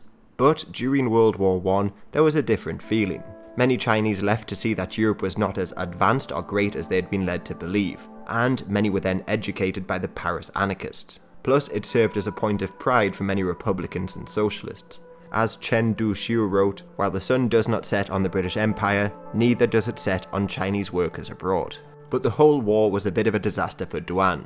China wasn't given much of a say in the results of the war, and during the war, he tried to destroy Sun Yat-sen's forces in the south. This went against the wishes of his president Feng Guojiang, who favoured a peaceful solution, plus it was a complete failure, and once again, Duan was forced to resign. But once again, he was unwilling to admit defeat and leave politics, so he began to gather his supporters and deploy troops into Beijing to force Feng into appointing him premier once again. One of Duan's greatest allies at this time was Zhang Zhou-lin, who began his career as a bandit, but rose to become the military governor of Manchuria. Feng obliged and Duan was appointed premier, but Feng didn't remain president for much longer. He finished his 5-year term in late 1918 and died shortly afterwards.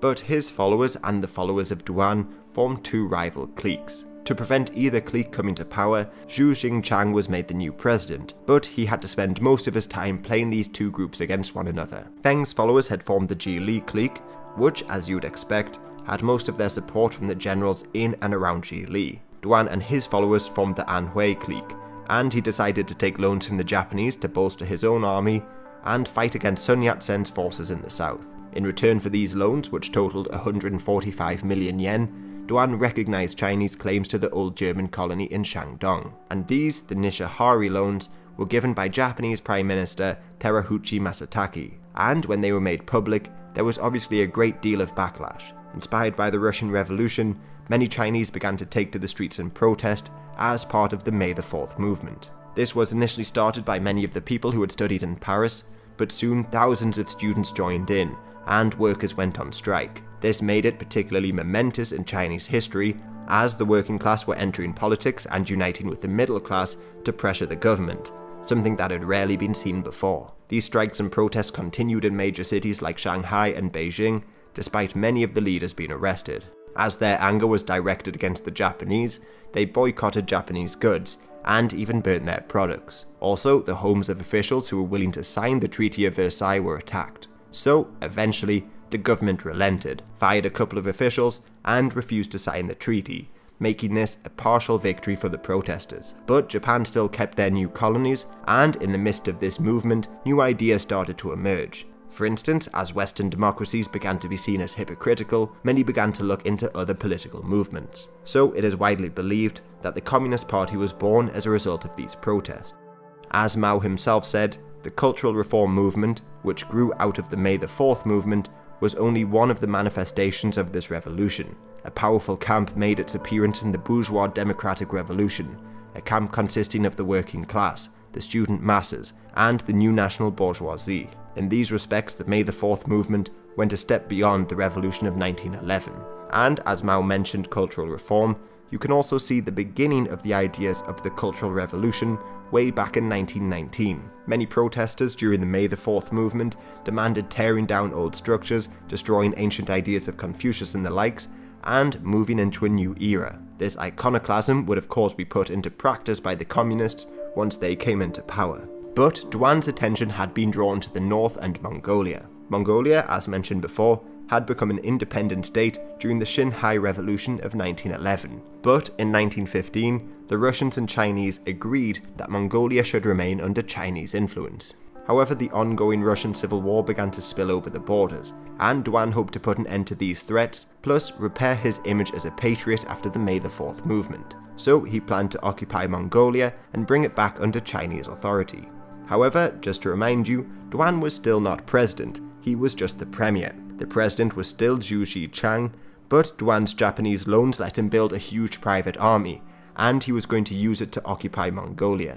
The Mongolians, on the other hand, had quite a small army, and they were unsuccessful in fighting back the Chinese. So the Bogd Khan was forced to kowtow to the invaders, but this just started a whole host of new problems. In Mongolia, this marked the beginning of what would be a communist revolution, but one aligned to the Bolsheviks in Russia, not to the Chinese. Meanwhile, in China, many didn't see this as a great triumph for Duan. In fact, many people grew fearful of it. Zhuang Zhou-lin in particular. As he was the ruler of Manchuria, he saw the arrival of Duan's troops on his borders as a threat, and he decided to move against his old ally.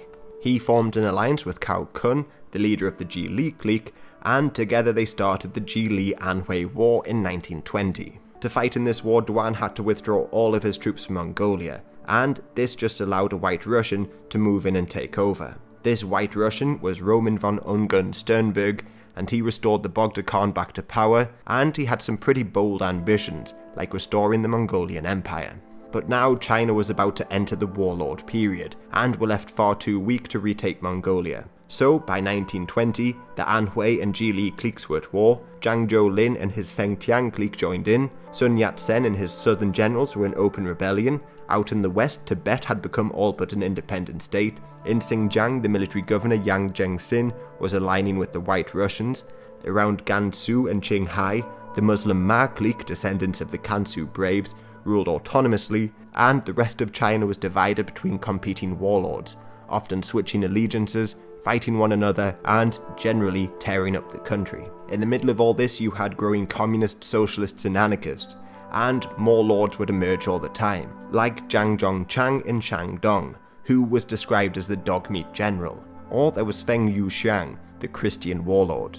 China would therefore remain in a constant state of disorder until the KMT moved north in the 1930s. But really, with the Republic of China in Taiwan and the People's Republic on the mainland, China would never be a fully unified state ever since this period. At the beginning of the 20th century, the Xinhai Revolution toppled the Qing dynasty. The rebels had largely been led by Sun Yat-sen, while Yuan Shikai led the Beiyang army, defending the dynasty. In the ensuing chaos, the Mongolians under the Bogd Khan broke free and declared independence, and so too did the Dalai Lama in Tibet. The chaos grew so bad inside the country because there had been a long history of creating independent military units which followed their commanders rather than any centralized government. So these commanders became the warlords, switched sides, formed alliances, and generally kept China divided for the next couple of decades. As both the rebels and the Qing dynasty failed to make any breakthroughs, they entered into negotiations. Yuan Shikai agreed to oust the child emperor Puyi in exchange for the revolutionaries laying down their arms. This should have brought democracy to China theoretically, but Yuan then made himself emperor, starting a whole new wave of rebellions and protests, like the National Protection War in the south.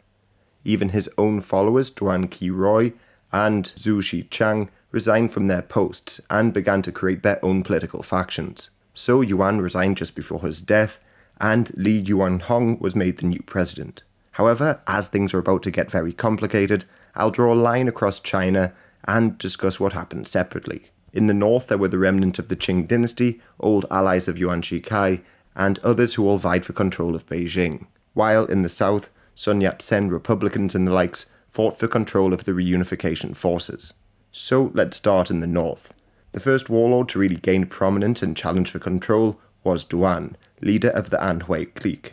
His chief rivals, besides President Li, was Feng Guozhang, leader of the Jili clique. Both cliques were named after the provinces in which they had most support. But within the Jili clique, other prominent warlords would appear, like Wu Peifu and also Cao Kun, who earned the title the bribing president. And there was also Feng Yuxian, the Christian warlord, who would later go on to create his own clique, the Guominjun. Many of these men had prior military experience and used that to seize power. But some, like Zhang Zhou-lin, was just a bandit who, with a little Japanese assistance, took control of Manchuria and formed the Fengtian clique. In fact, this became one of the most industrial regions in China thanks to foreign investment, and therefore, this bandit became one of the most powerful warlords. And again, within this clique, more future leaders would appear, like Zhang Zhongchan, who was also called the dog-meat general, and possibly the most cruel of the warlords, famous for splitting open prisoners' skulls with a sword, and also, weirdly, writing very bad poetry. Many of these people would constantly change sides, but some, like Yan Zishan, who ruled over Shaanxi, largely kept his province neutral, allowing it to develop somewhat. Then, in the west, the Muslim areas were divided between the Ma clique and the Xinjiang clique. In Gansu and Qinghai, the descendants of the loyalist Gansu Braves formed the Ma clique, and under Ma Anliang, they remained part of China. While further west, Yang Zhengxin, an old Qing official, crushed rebellions and ruled over Xinjiang throughout most of the 20s. As for Inner Mongolia, that territory was often split between the Anhui clique, the Manchurians, the Ma clique and others. And I should say, don't take these maps as the ultimate truth. Sometimes warlords would swap within the same year, splinter and then realign. This is just a very simplified version. So these are just some of the most prominent warlords in the north.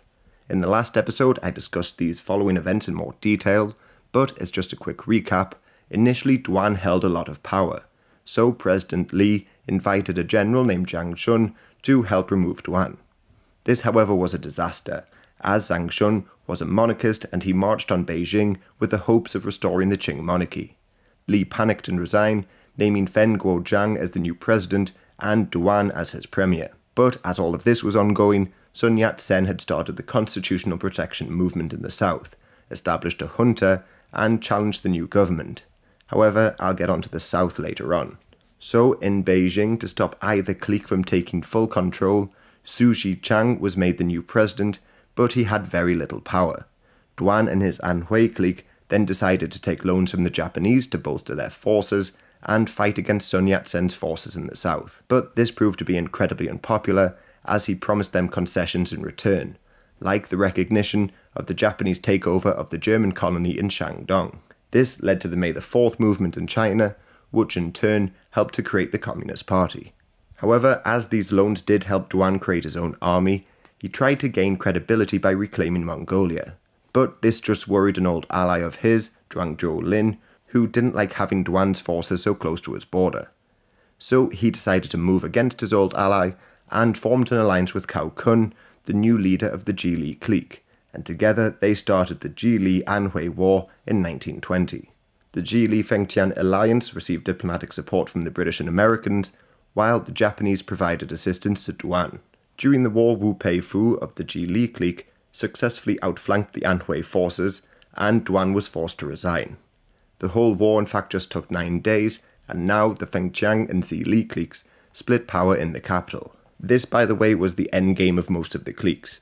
Control over Beijing meant international recognition, and therefore an increase in trade and the likes. And this was vitally important because as the warlord era progressed, the number of fighting men in China went from 500,000 in 1916 to over 4 million by the late 1920s. Feeding and equipping such large armies was a challenge, as most of the regions were incredibly poor. Even the more industrialized province of Manchuria only generated $21 million a year, but spent double this on their army. Zhang Zhuolin, like other leaders, were uneducated and just decided to constantly print off money. But as you would expect, this just led to crippling inflation. However, as he misunderstood the situation, he would actually just shoot merchants for being greedy and raising their prices. Other warlords just taxed everything, and as goods had to pass through the territories of different warlords, food could be taxed close to 200%. This meant, especially in the interior of the country, food became even more expensive, and the ongoing famines became even worse. Nevertheless, the warlords would still live a lavish lifestyle in palaces, surrounded by foreign goods and dozens of servants. Then, just like in all previous decades in China, natural disasters would claim the lives of hundreds of thousands, like the Haiyuan earthquake, which killed 250,000 people. 500,000 people then died in the famine of 1920, and 6 million people died in famines in 1928. Add in the tens of thousands of deaths in smaller earthquakes, pandemics and the likes, and you had near-constant natural disasters mixed in with the constant warfare. So, in this environment, many turned to banditry, and even those who joined the armies of the warlords just continued to practice banditry anyway. Within nearly every province, some bandits and groups banded together to defend their community. Like around Hebei and Shandong, there was the Red Spear Society, and from 1920 to 1926, there were the Spirit Soldier Rebellions in Sichuan and Hebei. These peasants followed in a long tradition of uprisings in China, arming themselves with antiquated weapons, and believing potions and amulets could protect them from gunfire. They began to merge these magical beliefs with old religions, and one peasant leader even declared himself to be the Jade Emperor. Again, these groups popped up across the entire country, and this period is already complicated enough, so I won't go into too much detail about them. One group that will become relevant though is the Green Gang in Shanghai. This was a boomtown with large sections controlled by foreigners, and this secret society popped up to organise the criminal elements of the city. Shanghai at that time was often described as a sort of city of sin, so the Green Gang had ample opportunity to trade opium and engage in other criminal acts. Otherwise, to continue funding the wars, looting and kidnapping across the provinces was also commonplace. Many groups would even take women to be sold into sexual slavery in order to continue fighting. Then anyone caught going against the warlords, even those who went on strike or didn't hand over produce, were executed in some incredibly cruel ways, like being burned, hacked to death, or even having their organs put on display. The soldiers who were actually committing all of these crimes were usually just in their teens. But this is really expected, as the average life expectancy in China was just 30 years old. To put this into some comparison, in Japan it was already 45 years old, and in Britain it was around 58. Plus, opium became even more prevalent, and it was a great source of income for the warlords, some of whom were addicted themselves. But this still was not enough to feed their armies, let alone their population. The armies were poorly equipped, 90% were illiterate, and the average height was just 4'6" or 1'37" m tall. So many turned to employing people from abroad, especially those fleeing the Bolsheviks over in Russia, and from all reports, a small number of foreign troops could wipe out entire units of the local, short, teenage, probably opium-addicted Chinese forces.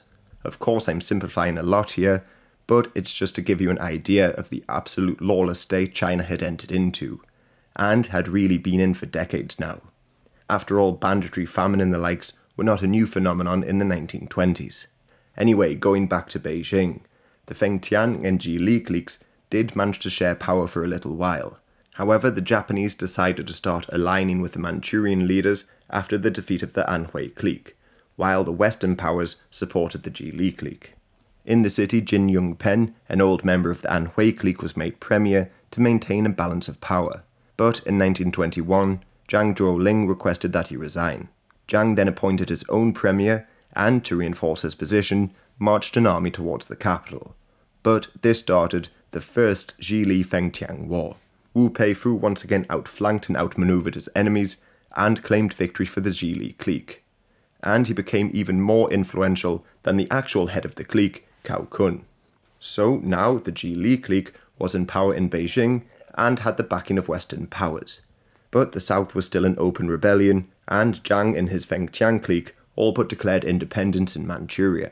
So the Jili clique appointed former premier Li Yuanhong as leader once again, hoping his reputation would unite the country. But Cao Kun hoped to secure power for himself and undermine Wu Peifu, who had become too powerful.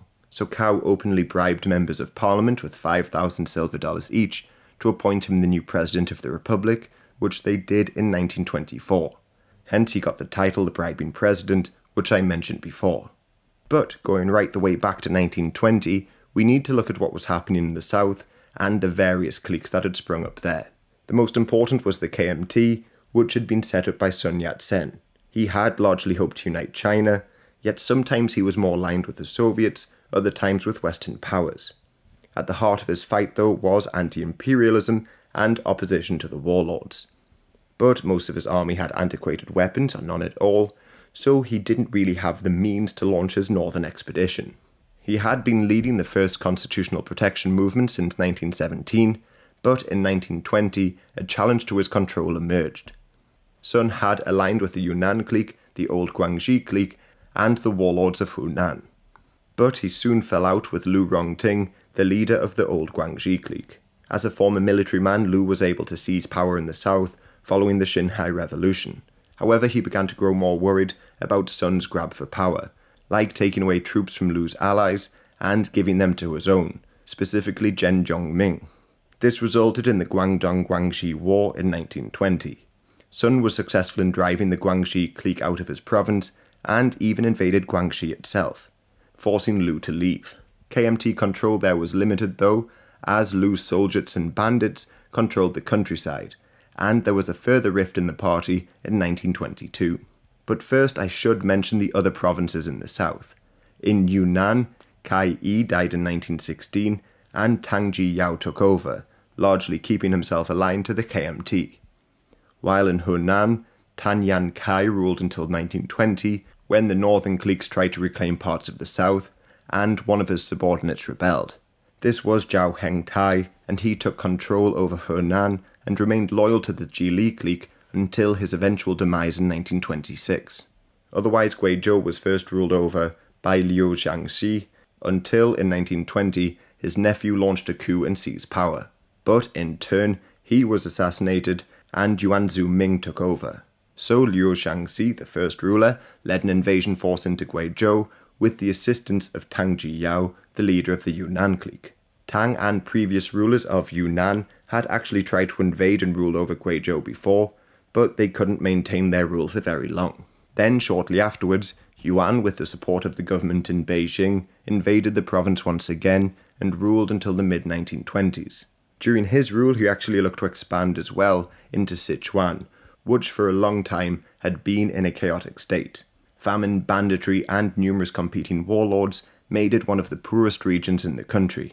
Zheng Qiwu took over the province at the beginning, but Sichuan, being in the centre of the country, was soon attacked and invaded numerous times. The first attempt actually came from Tibet in the 1910s, then Cai Yi and his Yunnan clique invaded, and so on.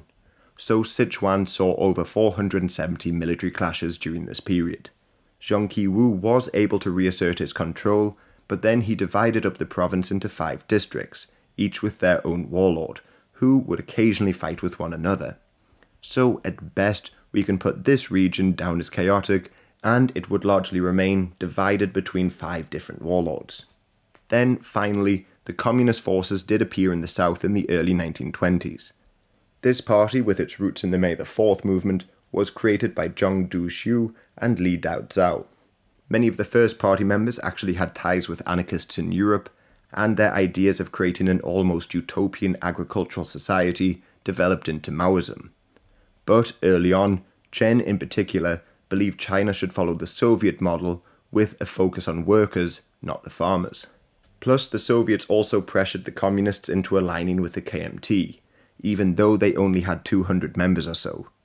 In exchange for accepting the alliance, the Soviets signed the Sun-Joff Manifesto, which brought Soviet aid and advisors into the KMT army. Plus, future leader Chiang Kai-shek was sent to train in the Soviet Union. The Soviets also agreed to recognize a different model for the future government of China. After all, Sun had developed his 3 principles for the people, which, to grossly oversimplify, were nationalism, democracy, and socialism. But not everybody within the KMT agreed with Sun's policies, and this brings me back to the rift of 1922. Chen Zhongming didn't agree that China should be united with force, and didn't support centralization with almost a one-party system. Chen himself actually preferred federalism and believed it could have been possible to peacefully unite in 1922, as Li Yuanhong was president again in the north. So rather than march on Hunan as Sun instructed, he made a deal with the Beijing government and rebelled. This rebellion ended in failure though, as Sun Yat-sen got support from the Yunnan clique, and together they forced Chen out of the region.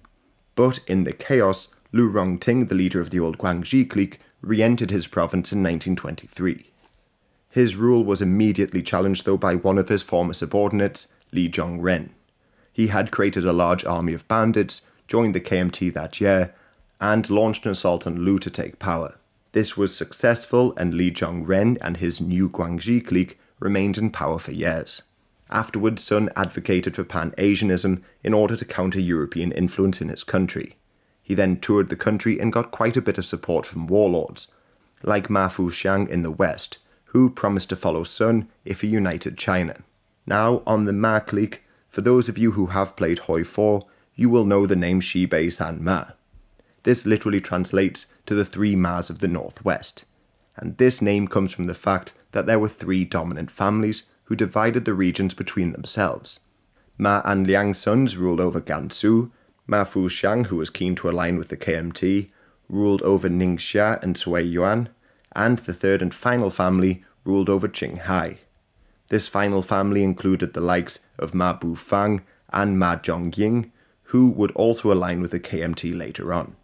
So Sun had supporters in the north and the south, while he was also getting support from the USSR. In the north, the Western powers backed the Zhili clique, and the Japanese backed the Fengtian. But in 1924, the situation in the north changed drastically, as a disagreement arose over the control of Shanghai, as warlords of neighbouring provinces both claimed control over it.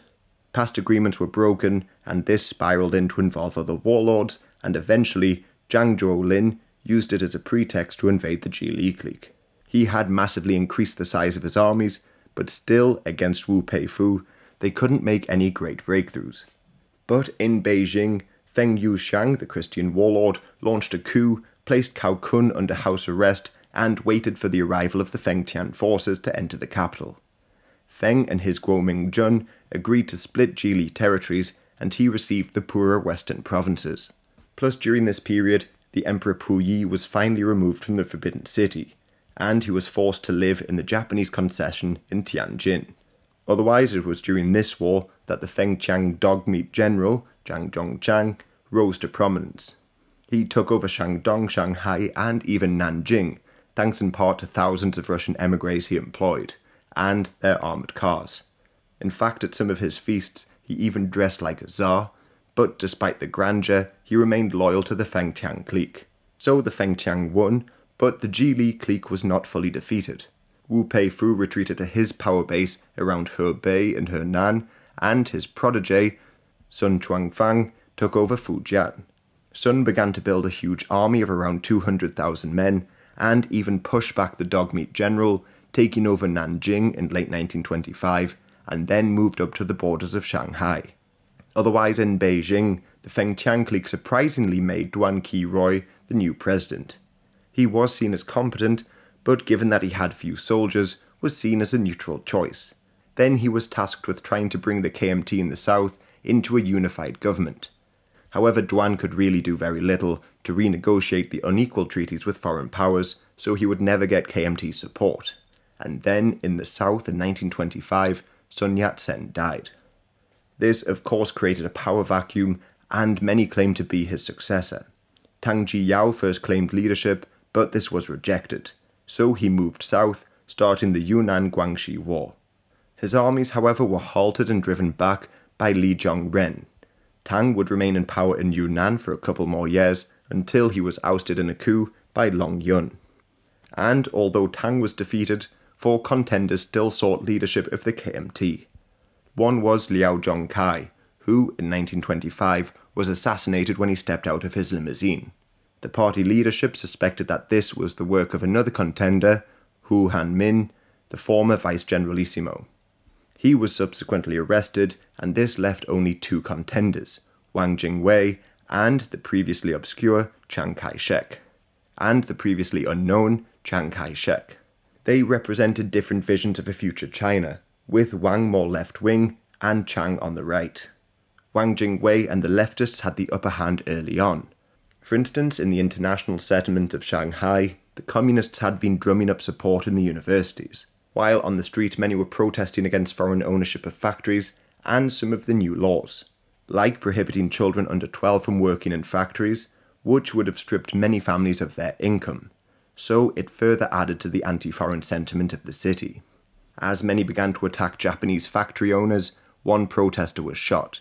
This led to further protests, and these protesters were shot at by Sikh soldiers within the British Army.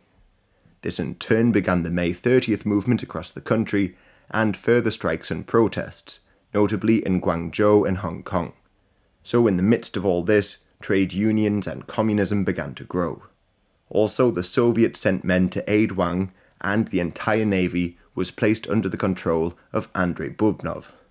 He in turn put a communist named Li Jilong in control of the Zhongshan warship. When Li began sailing without orders in 1926, Chiang believed that a communist coup was underway. So while Wang was ill with a fever, martial law was declared, communists including Zhou Enlai were arrested, and this, the Canton coup, put Chiang Kai-shek in control of the KMT. Plus, in the north, the strikes in Shanghai caused a major split between Feng Yuxiang, the Christian warlord, and the Feng Tian clique. Feng actually believed in the cause of the protesters and wished to remove foreign influence, whereas Zhang Zhou-lin sent in troops to crush them. Then Feng and his Guo Mingjun gained an unlikely ally, as a Manchurian warlord named Guo Songling defected to his side.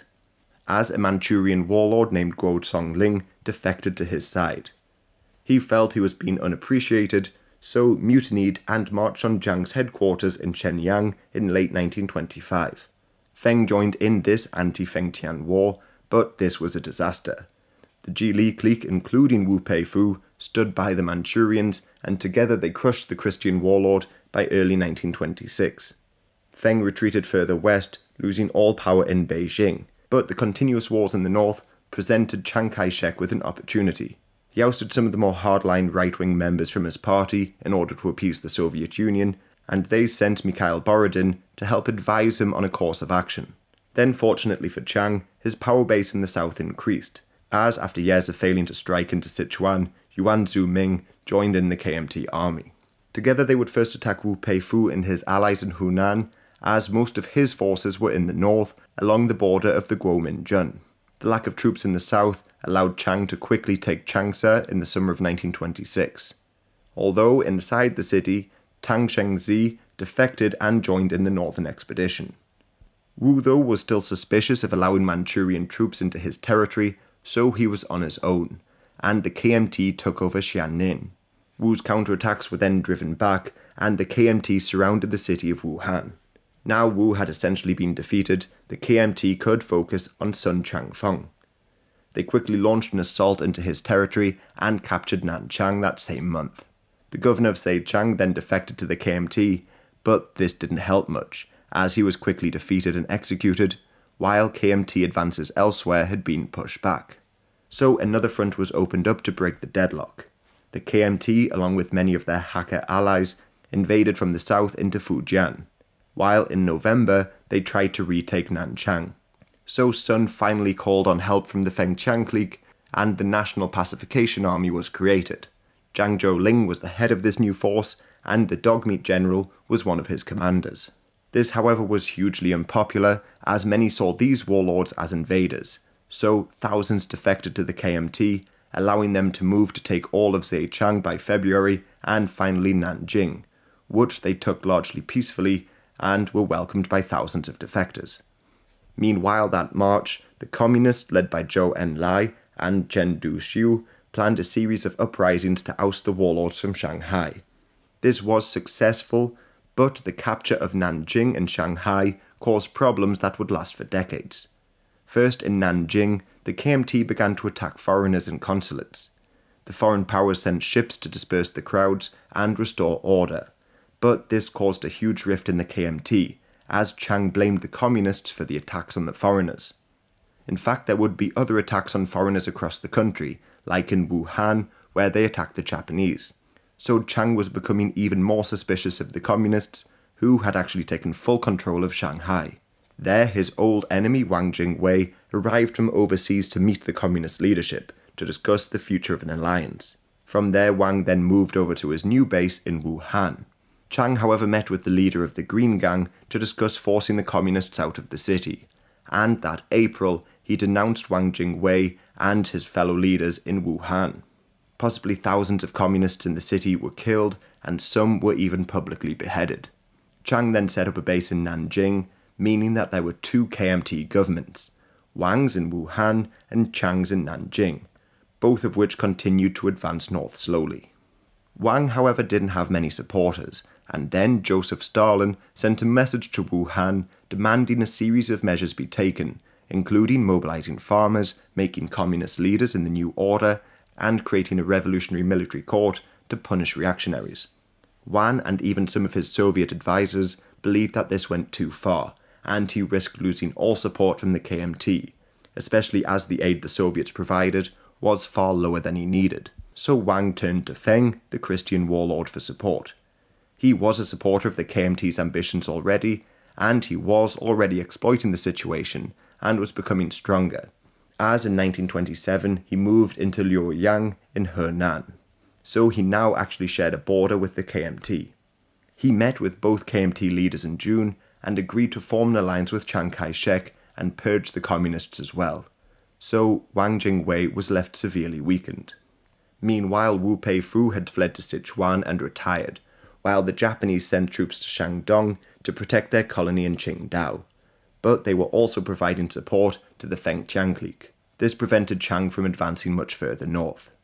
And then in July, Tang Shengxi, a general in the Wuhan government, launched an assault on Chiang's Nanjing forces.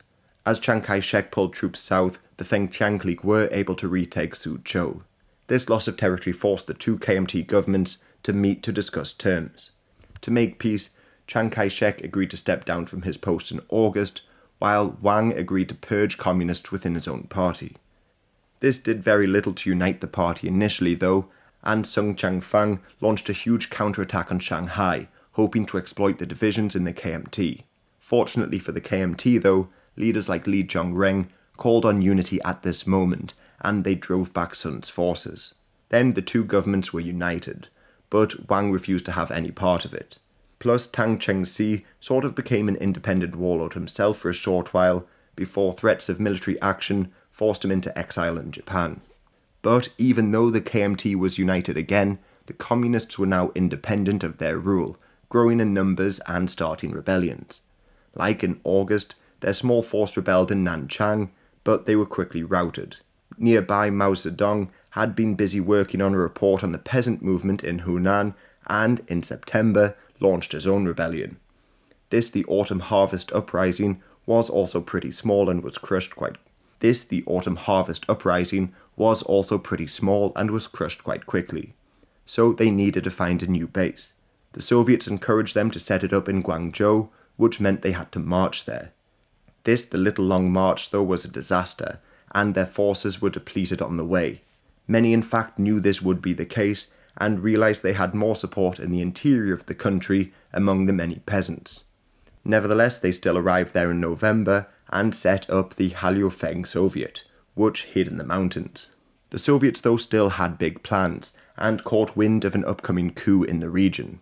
This was launched by Cheng Fu-kai as he favoured Wang Jingwei's control over Chiang Kai-shek, and he hoped to remove the new Guangxi clique from power.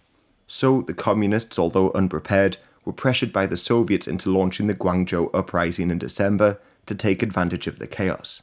At that time they could field maybe 20,000 men, but only a couple thousand had rifles. So again the rebellion was quickly crushed and thousands were killed. Mao though had already fled into the Jinggang Mountains. There he managed to unite a couple groups of bandits into an army of just over 1,000 men. But he had already been kicked out of the larger communist movement. This is because the leadership disagreed with his unsanctioned military actions and the use of peasants, not workers. So this is where he remained for a while. Otherwise, although the communist rebellions failed, they did shock the KMT, who agreed to end all relations with the Soviet Union. Wang Jingwei, feeling reprisals, fled the country, and this allowed Chiang Kai-shek to break the old agreement and return to power late in the year.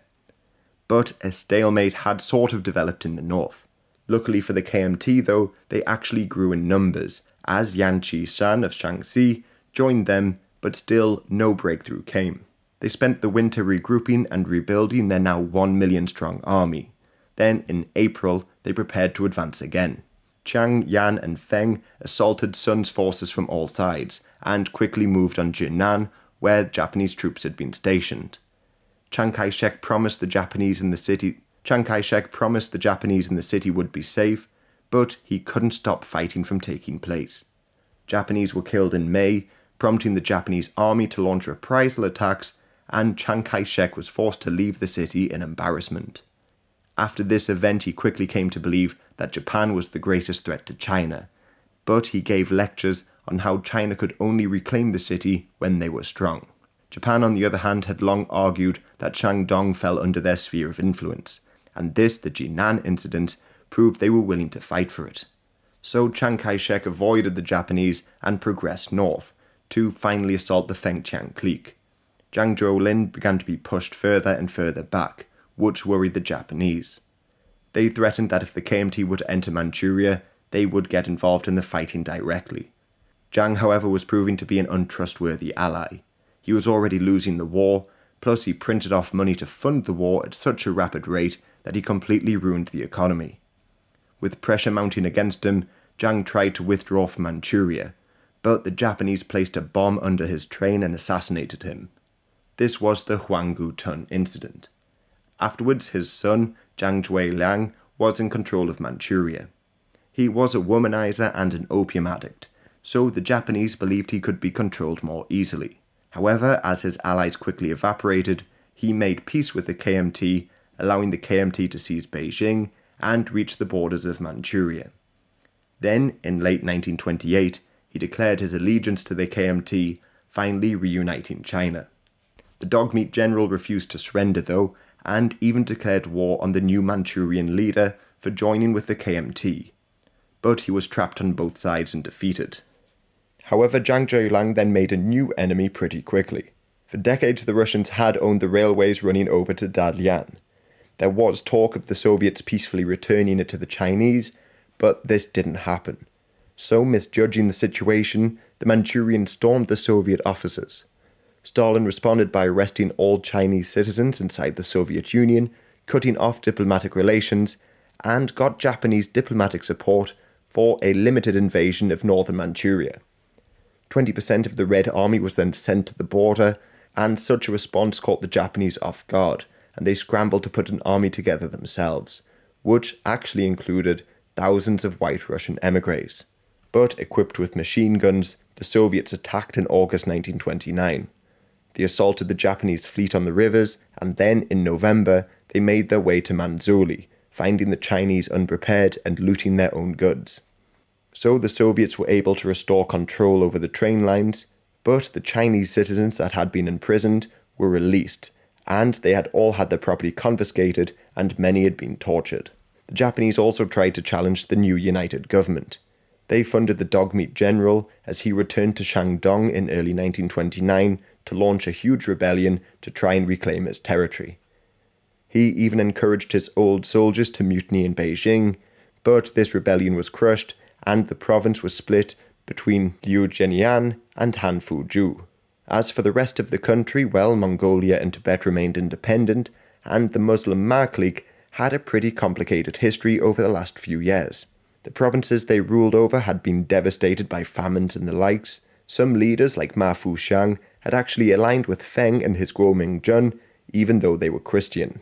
But way back in 1925, the Christian warlord invaded Gansu, and his allies were put in control. When Feng joined in the northern expedition, many in the Ma family rebelled against their own family members to try and claim power. One of these rebels was Ma Zhongying, who received some support from the Feng Tian clique. Meanwhile, many Tibetans in the area joined with the Guominjun and began to fight against the Muslims. So it was chaotic, and it's believed hundreds of thousands died as towns were massacred in this, the Muslim rebellion of Gansu. But as China was united, the Guominjun still held Gansu while the rebellions were ongoing.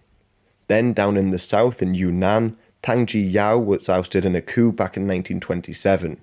Long Yung took over, and although he would later be somewhat tied to the KMT, he maintained a great deal of autonomy throughout the following decade. Then there's Sichuan, which was still largely divided at this point, but they would soon become embroiled in a war with Tibet. And in the far western Xinjiang, the longtime governor was assassinated in 1928. This allowed Qin Shi Ren to take power, but his rule would begin the very long Xinjiang Wars, which saw Japanese and Soviet involvement.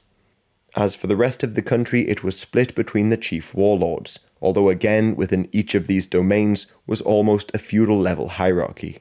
The Guominjun kept the west, the Guangxi clique took a lot of the south, Chiang Kai-shek and the KMT kept control of Nanjing and parts of the south and east, the Shaanxi clique took over Beijing, and the Feng Tian clique stayed in Manchuria. They did have a problem in Guizhou though. Yuan Zhuming had been assassinated, and Zhou Jicheng took over. He actually began to mint coins featuring the car he received from America, possibly the first in the region. However, to drive it, he needed to mobilize the population to build roads. Anyway, he broke from the KMT, so in 1928, Chiang Kai-shek got support from Long Yun in Yunnan and invaded. Although Zhou died on the battlefield, Mao Guanxing took over the fight and he was successful. To make peace, he made some agreements with Chiang Kai-shek and the KMT, but they soon found out that he wasn't honouring his word. So Chiang found an ally in Wang Jilai, who took over in 1929. However, once again, KMT power in this region was limited. So now most of the country was united to some degree, but the question remained how to reorganize the country. Chiang Kai-shek favoured centralization, but this meant stripping the warlords of a lot of their authority.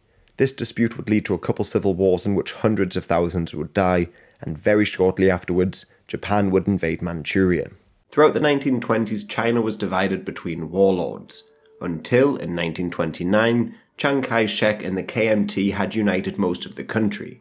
He did this with the aid of allied warlords like Li Zhongren and the new Guangxi clique in the south, Yan Xishan of Shaanxi in the north, and Feng Yuxiang and his Guominzheng in the west. Plus, the Japanese assassinated their puppet ruler of Manchuria, Zhang Zhuolin, believing his son would make a better ruler. But his son, Zhang Zuilin, decided to break with Japan and align with the government in Nanjing. However, there were still a number of warlords and regions that were still largely free from Chiang's control, and those that were loyal to him presented a problem. Chiang Kai-shek hoped to unite the country into a centralized government, largely into a one-party state as well. This would mean breaking up the power that his allies had held for years, and of course this proved incredibly unpopular. So tensions were high and a civil war began almost immediately, thanks to a crisis in Hunan.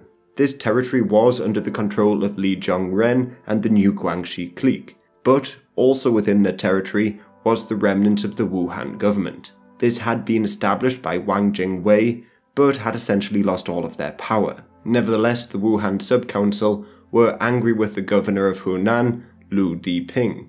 This was because he was paying taxes directly to Chiang Kai-shek in Nanjing and not via them. So they dismissed Liu, knowing that this was a clear move against Chiang. So both sides mobilized for war, and even though he didn't authorize the move, Li Zhongren fled to Nanking.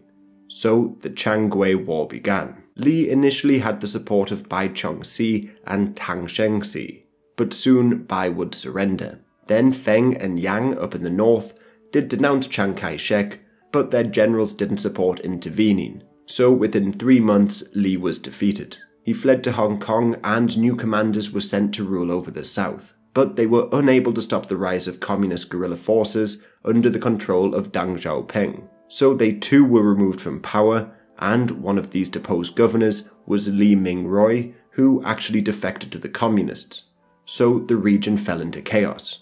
This allowed Li Zhongren to return to the region 6 months later, and by now the other leaders were wary of Chiang Kai-shek. After all, he had just tried to crush a former ally. So Li Zhongren, Bai Chongxi, Feng Yuxiang, Tang Shengxi, Yan Xishan, and others united to form into an anti-Chiang alliance. And they planned on making Yan president, while Wang Jingwei, Chiang's old rival, returned and he would be the new prime minister. Together they all began to march on Nanjing in May 1930, starting the Central Plains War. Initially, Feng's northeast army won an early victory and attacked Suzhou, but in this assault on the city, tens of thousands, if not up to 200,000 men died, and it also ended in favour of Chiang due to the lack of coordination between the various warlords. So with the north safe, in June, Chiang moved south and encircled the armies of Li Zhongren and Bai Chongxi. Then, quickly moving once again, he marched north, successfully delaying his demise until that September he was provided a couple lifelines. First in Gansu, where the Muslims were already rebelling against Feng, the Christian warlord. Well, there, members of the Ma clique, like Ma Bufang and Ma Fuxian, pledged their allegiance to Chiang and, with KMT support, increased their attacks on the Guominzheng, until finally they reclaimed a lot of their land. Then Zhang Zuilin finally declared support for Chiang as well, and his Manchurian forces marched south and captured Beijing. With this, Yang and Feng resigned, and the Central Plains War came to an end late in the year. Nearly 1 million people took part in this conflict, and hundreds of thousands died, ultimately weakening China once again. The first country to take advantage of this, though, was not Japan, it was Tibet. Many ethnic Tibetans actually lived under Chinese control, so they still held claims to those lands. But also, the Dalai Lama had fallen out with the Panchen Lama, who sought refuge in China. Tensions were therefore high, but the actual conflict erupted when the chieftain of Beri in Sichuan seized properties belonging to the Dalai Lama. He was probably under the command of the Panchen Lama, but this prompted a local dispute, and both the Tibetan government and a warlord in Sichuan named Liu Wenhui were called to help the respective sides. Tibet attacked Sichuan numerous times, but were constantly defeated. Nevertheless, in 1932, they also decided to attack Ma Bufang and his Ma clique, but why they did this is open for debate. The Tibetans, with their faulty weapons and poorly trained army, lost many battles, many of which involved swords and hand-to-hand combat. Plus, as this war was between Muslims and Buddhists, many religious buildings and texts were burnt, along with a whole host of other war crimes. In the end, the British pressured the Chinese to make peace after they began advancing further into Tibet. So the Ma clique won, and Ma Bufang was able to capture counties in Xikang province, which the Tibetans had actually seized way back in 1919. Otherwise, within China, even though Chiang was temporarily able to get rid of his enemy warlords, the past wars had allowed the communists to set up Soviets across the country. Mao had previously set up a base in the mountains of Jinganshan, but the KMT forced them to flee to Ruijin, where they established the Jiangxi Soviet. But this again was just one of many at that time. Plus, Mao was generally seen as an outsider in the larger Communist Party, as he disagreed with the focus on workers and preferred to mobilize the peasants. So he began to distrust many in his ranks and began to purge them, believing they were working for the KMT's anti-Bolshevik League.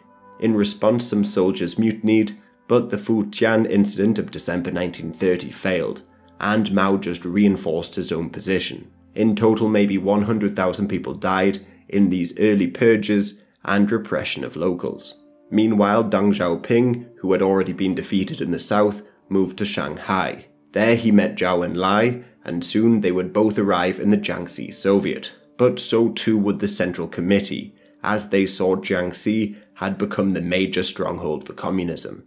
This Central Committee was led by Li Leshan, but he had launched many failed campaigns and fell out with other members. So the Soviet Union sealed his fate and sent 28 Bolsheviks to China to increase their own influence. These were communists who had been trained up in Moscow, like Bo Gu and Wang Ming. These reduced Mao's influence once again. Plus, Chiang Kai-shek tried to crush these Soviets through a series of encirclement campaigns. But these campaigns ended in failure due to, once again, poor coordination. In fact, the KMT troops actually shelled themselves, and by early 1931, thousands of KMT soldiers had either been killed or captured. Then, by 1931, Chiang's attention was focused elsewhere, so the communists were left alone for a while. For starters, the Xinjiang Wars erupted in the far west. This region had been ruled over by Yang Zhengqing until 1928, when he was assassinated. A Han man named Jin Shu-ren took over as governor, and he began to confiscate the local Uyghur land. He then turned to invade the Kumul Khanate in the northeast. This was a semi-autonomous region, which was a remnant of the old Chagatai Khaganate. They had largely been left in peace for centuries, so long as they sent tribute to the capital of Urumqi. But in 1930, the leader of the Khanate died, and Jin Shu-ren used this as an opportunity to invade. The former ruler's advisor, Yulbaz Khan, appealed for help from Ma Zhongying and his Ma clique, who invaded from the east. But Jin enlisted the support of both exiled White Russians and even troops from the Soviet Union, who were looking to expand their influence.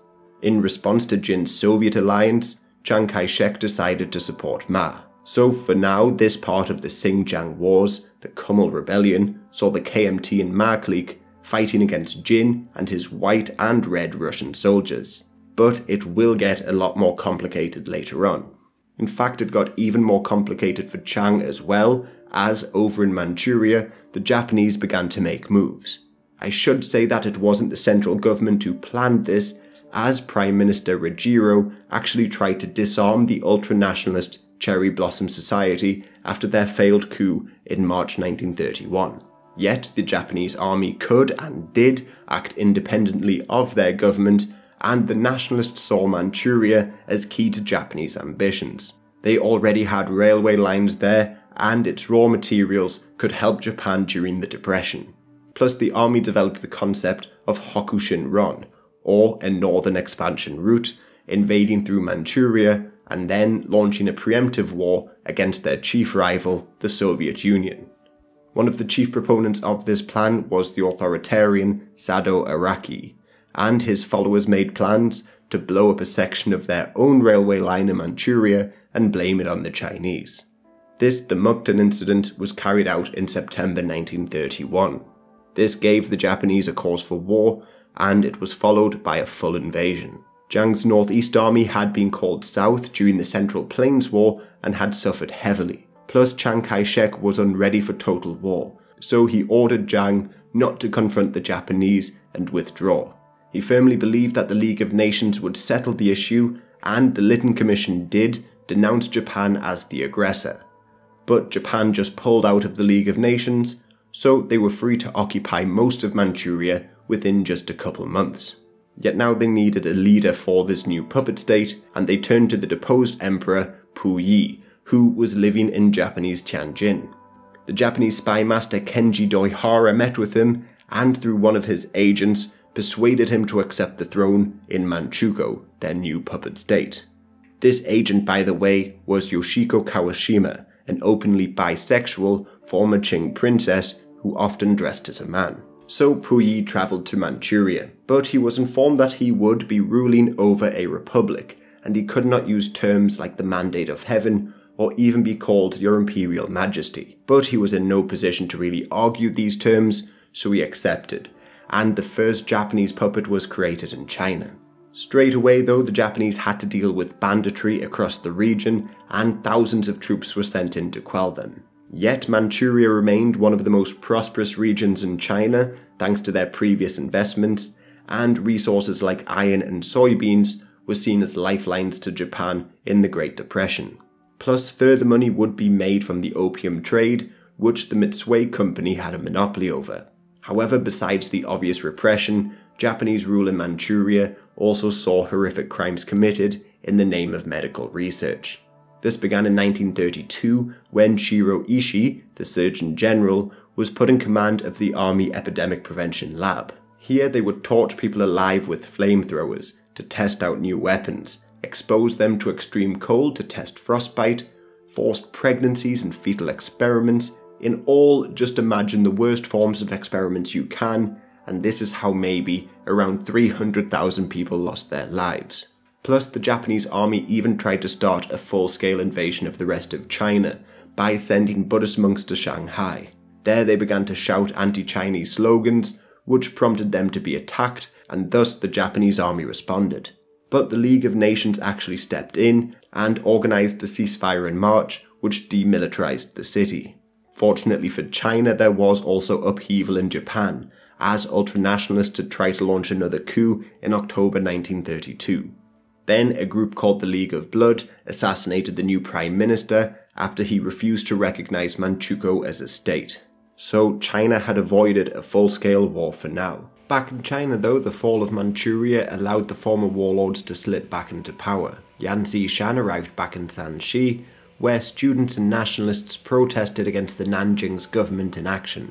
So, using the chaos, Yan gathered together his supporters and seized power in Taiyuan, removing the KMT again from the area, while Chiang could do very little about it.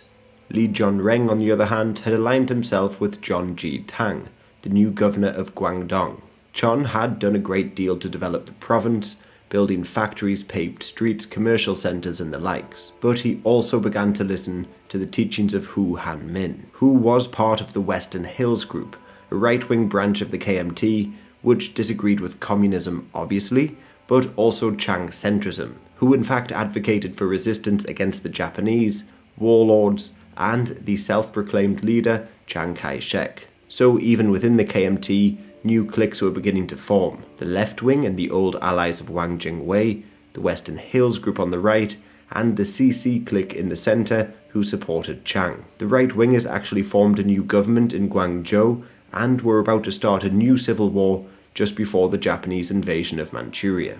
But instead of starting a new war, they invited Li Zhongreng back, and together they decided to oppose Chiang almost by example, developing the province even further. Plus, Feng, the Christian warlord, would arrive back in his old territories and formed the Chaha People's Anti-Japanese Army.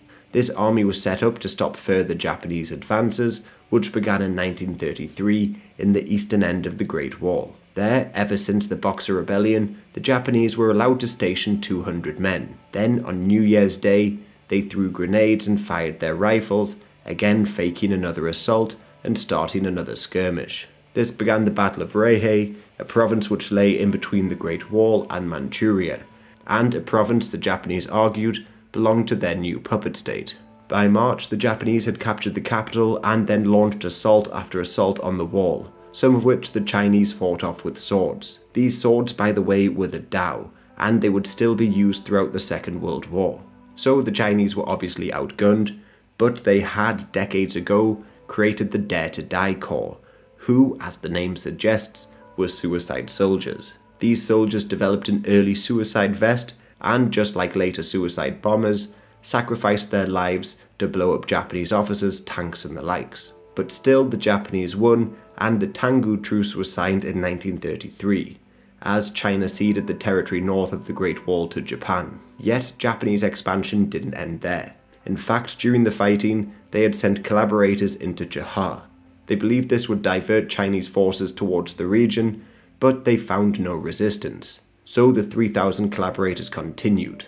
It was during this campaign that Feng formed the anti-Japanese army, who, alongside Mongols and Manchurian bandits, delayed the Japanese advance eventually. But Chiang Kai-shek feared the creation of this autonomous army, declared it was full of communists, and cut off train services to the region. Chiang then decided to attack Feng, forcing him to resign from politics completely. So, obviously, the resistance began to crumble, generals swapped sides and back again, and the Japanese advanced.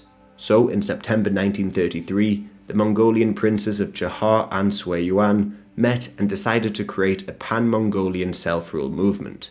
Under a new leader, Prince Day, they sent word to Chiang of their new autonomous rule, but this new leadership would soon fall under the control of Japan as well. However, the creation of any pan-Mongolian state would be difficult, as the Soviets had helped the communists seize power in Outer Mongolia. There were rebellions in 1932, started by Buddhists who believed they would get the support of the Panchen Lama or the Japanese, but this failed, and the Stalinist-style purges continued there. But we'll come back to Mongolia later, as the Japanese had plans elsewhere in Xinjiang. There the KMT and Ma clique had been battling Jin Chunren. But also in 1933, Jin died, leaving Shen Shikai as his successor. He, however, by this point was on the defensive, as Ma Zhongyin chased him back to Urumqi. But both sides were committing terrible atrocities during this conflict. Sometimes Han Chinese would convert to Islam on news of the Ma clique's advances. People were slaughtered based on their ethnicity, villages were destroyed, and bodies were left to rot for weeks. So the local Uyghurs, who were left largely trapped in the middle of this Han-Hui Muslim conflict, created the East Turkestan Republic. This was heavily influenced by the Jadid intellectuals from Russian Central Asia, many of which had actually begun to fight against the Soviets during the Basmachi movement. And the two groups could have united to form a pan-Turkic state. The leader of East Turkestan was Muhammad Amin Bugra, who implemented Sharia law and almost formed an alliance with Japan. But the Japanese may have had other plans, as an exiled Ottoman prince had arrived in Tokyo. There was talk of installing him as a puppet ruler of East Turkestan, and thus a larger pan-Turkic puppet state. So Japanese weapons began arriving in the area. However, many feared the creation of a Muslim Manchukuo, including Ataturk of Turkey and the Soviet Union. But the East Turkestan rebels also got some support from Afghanistan as well, and many local Kyrgyz people joined their side, setting up a very complicated three-way war. Shen, supported by the Soviets with White Russians in his army, the KMT and the Malik, and East Turkestan, supported by Afghanistan and the Japanese. The Battle of Kashgar was perhaps the most complicated, as the city changed hands numerous times in 1933. There, even many present had no real idea who was massacring who, or who the various groups were siding with. Meanwhile, the Malik besieged Urumqi. But Soviet troops rushed to Shen's aid and chased them away. Many Ma soldiers fled south towards the East Turkestan Republic and captured it in 1934. So, as Shen chased Ma soldiers east, the south was now ruled over by Ma Hushan, loyal to the KMT. He would go on to crush further rebellions in 1935, but we'll leave Xinjiang as the rest of China was going through trouble throughout 1934 and 35. Like back in Inner Mongolia, there was the North Jahar incident, a very minor incident which saw the Chinese arrest Japanese soldiers travelling without permits.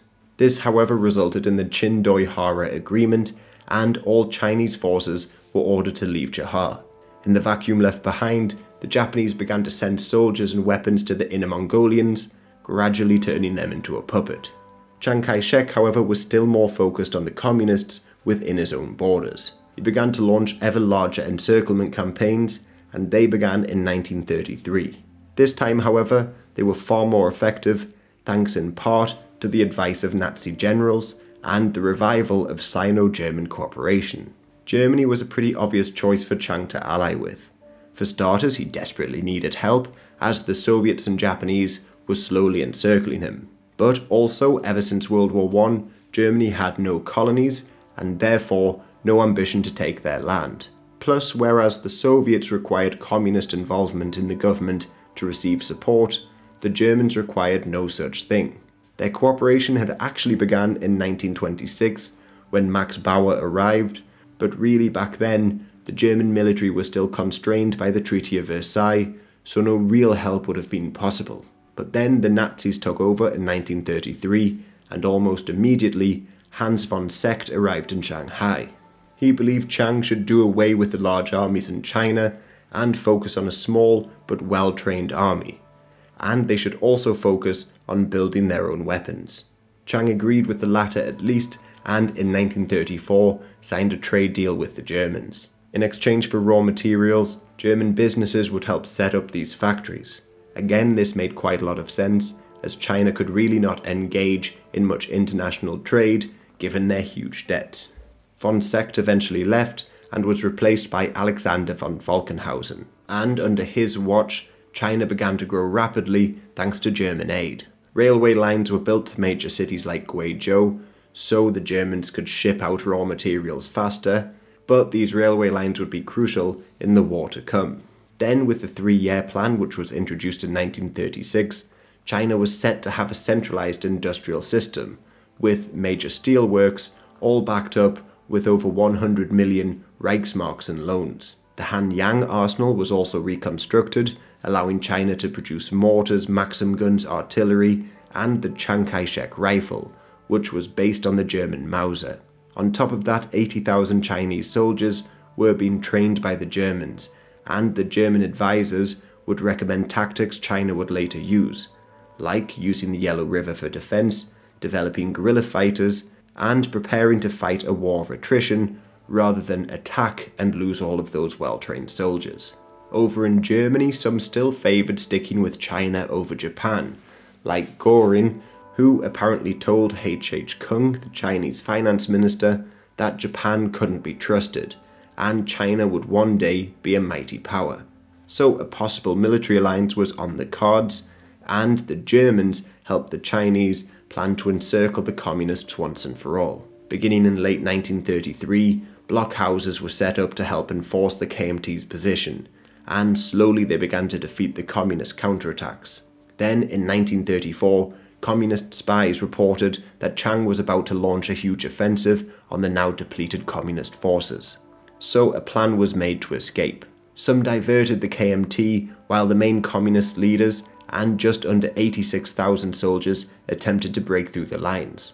They broke through via the blockhouses that were controlled by Chong Ji-tang, a leader they rightly assumed was more concerned about preserving his own men. Among the group that broke through was Mao, Zhou Enlai, and many of the future leaders of Communist China. But there was also Otto Braun, a German communist who was advising them on behalf of the Soviet Union. This group proceeded to march into Guangdong, then Hunan. However, to get this far, they had to pass through a series of fortifications, and only 36,000 were able to make it, whether through desertion or military action. And now they had to decide where to go. It was Mao who suggested Guizhou, and Zhou Enlai agreed, overruling Braun and Bogu. So they marched west and captured Junyi in early 1934, yet by now they only had 10,000 men. Within the city, a meeting was held to discuss the causes behind such losses. A Politburo was formed to listen to the speeches of the main leaders, and Mao's analysis of the situation won the day. At the end of it, Bo Braun and even Zhou Enlai were stripped of much of their power. So, with Mao gaining back all of his lost power, he successfully led his men away from Chiang's attacks. It was almost a game of cat and mouse, as Mao marched through Yunnan, Sichuan, and on to Tibet. Yunnan I've not mentioned in this episode, but it was still under the leadership of Long Yun, who continued to develop his region almost independently, while Guizhou had been ruled over by Wang Jilai, who often resisted Chiang's centralization attempts. So after the Red Army were able to walk through his region, Chiang used this as an excuse to march in, bribe local officials, and depose him. Then, as they marched through Sichuan, Chiang Kai-shek ordered the local warlords to attack them. But Sichuan still had a number of powerful warlords vying for power, and it had been in a state of civil war for years. Two of the most powerful warlords were Liu Xiang and his uncle Liu Wenhui. Wenhui would actually allow the communists to pass through his territory peacefully. However, he in turn would be ousted by his nephew temporarily before being allowed to return to control the opium-producing regions in the border of Tibet. Wenhui and other warlords in Sichuan, like Deng Shihao, would later defect to the communists, while Yang Sen and others fled to Taiwan with the KMT after the Civil War. So Sichuan had remained divided for decades. As for the communists, they were finally able to cross the Yangtze after winning a battle at Luding Bridge in Tibet. But here they came into a conflict with rebelling Tibetans known as the Khampa. They had formed the Tibetan Improvement Party, which aimed at modernizing the country and ending feudalism. But their plans were discovered and many fled the country, meeting the communists and even later Liu Wenhui in 1934. Mao won these battles and proceeded north, where he met up with other communist troops. The first armies he met were led by Zhang Guotao. He had fled the Soviet he controlled, but his escape route was far more direct, and hence he had far more troops. He in fact controlled an army of 80,000 men, and could have actually looked to gain more control. He began to argue with Mao over where to go next, as he favoured the west, but Mao chose the north. So the two armies split again. Zhang's forces arrived in the territory of the Ma clique, where they were decimated, and the remnants of his armies returned to Mao. There was in fact another army which set off from Hebei, led by He Long. He had led his armies through the Tibetan mountains until he too met up with Mao, and together they marched into Shaanxi province, ending the Long March. So the communists had survived, but membership had fallen from around 300,000 to 40,000, and just a few thousand soldiers formed their army. But nevertheless, Mao had finally become the almost undisputed leader of the party. Zhou Enlai was made his number 2, and Deng Xiaoping was the vice chairman. And now they were in the mountains around Jiannan, they created the myth about the Long March, attracted peasants to their cause through their policies, and rebuilt their armies. So Chiang still couldn't fully unite his own country, and as this was going on, the Japanese continued on their advance. In 1936, the Mongolian princes met with the Japanese, and the Mongol military government was formed. They were sent a number of weapons, and Chinese collaborators in the Grand Han Righteous Army were sent to help bolster their armies. Together they started the invasion of Sui Yuan later in the year, but without Japanese troops in the field, they were crushed. By now it was quite clear to many that Japan was the main threat. and many disagreed with Chiang's policy on focusing on communists and internal affairs. In fact, Chiang Kai-shek was even starting further problems elsewhere, as in the south, Hu Hanmin had died, and Chiang wanted a man loyal to him to take over Guangdong. Chun Ji-tang obviously disagreed with this and planned to move against Chiang Kai-shek, but the politics of the country had now changed. He could no longer get supporters in a civil war, so he fled to Hong Kong. Li Jong-ren and Bai Chung-si, who had actually sided with Chen, decided to make peace, and were largely left to govern over the south. But this event was almost an omen for things to come for Chiang. One man who disagreed with his focus on civil wars was Jiang Zuolang, the former ruler of Manchuria. He had spent the 30s trying to stop his addiction to opium, and even had an affair with Mussolini's daughter. But in 1936, he asked Chiang Kai-shek to come to Xi'an to talk to soldiers. Once there though, Chiang was arrested by the soldiers while he slept and brought before Jiang. Many wanted Chiang Kai-shek to be killed, but Jiang refused, as he had another plan. He had also invited communists to the city to discuss an end to the fighting. Chiang Kai-shek was obviously reluctant, and many in the capital began discussing the possibility of declaring war on Jiang and moving on to Xi'an. But before any of this could happen, Chiang Kai-shek relented. His life was on the line, so he ordered an end to the civil war and a refocus of attention onto Japan. This, the Xi'an incident, came just in time, as in 1937, the Marco Polo Bridge incident would start the Second Sino-Japanese War.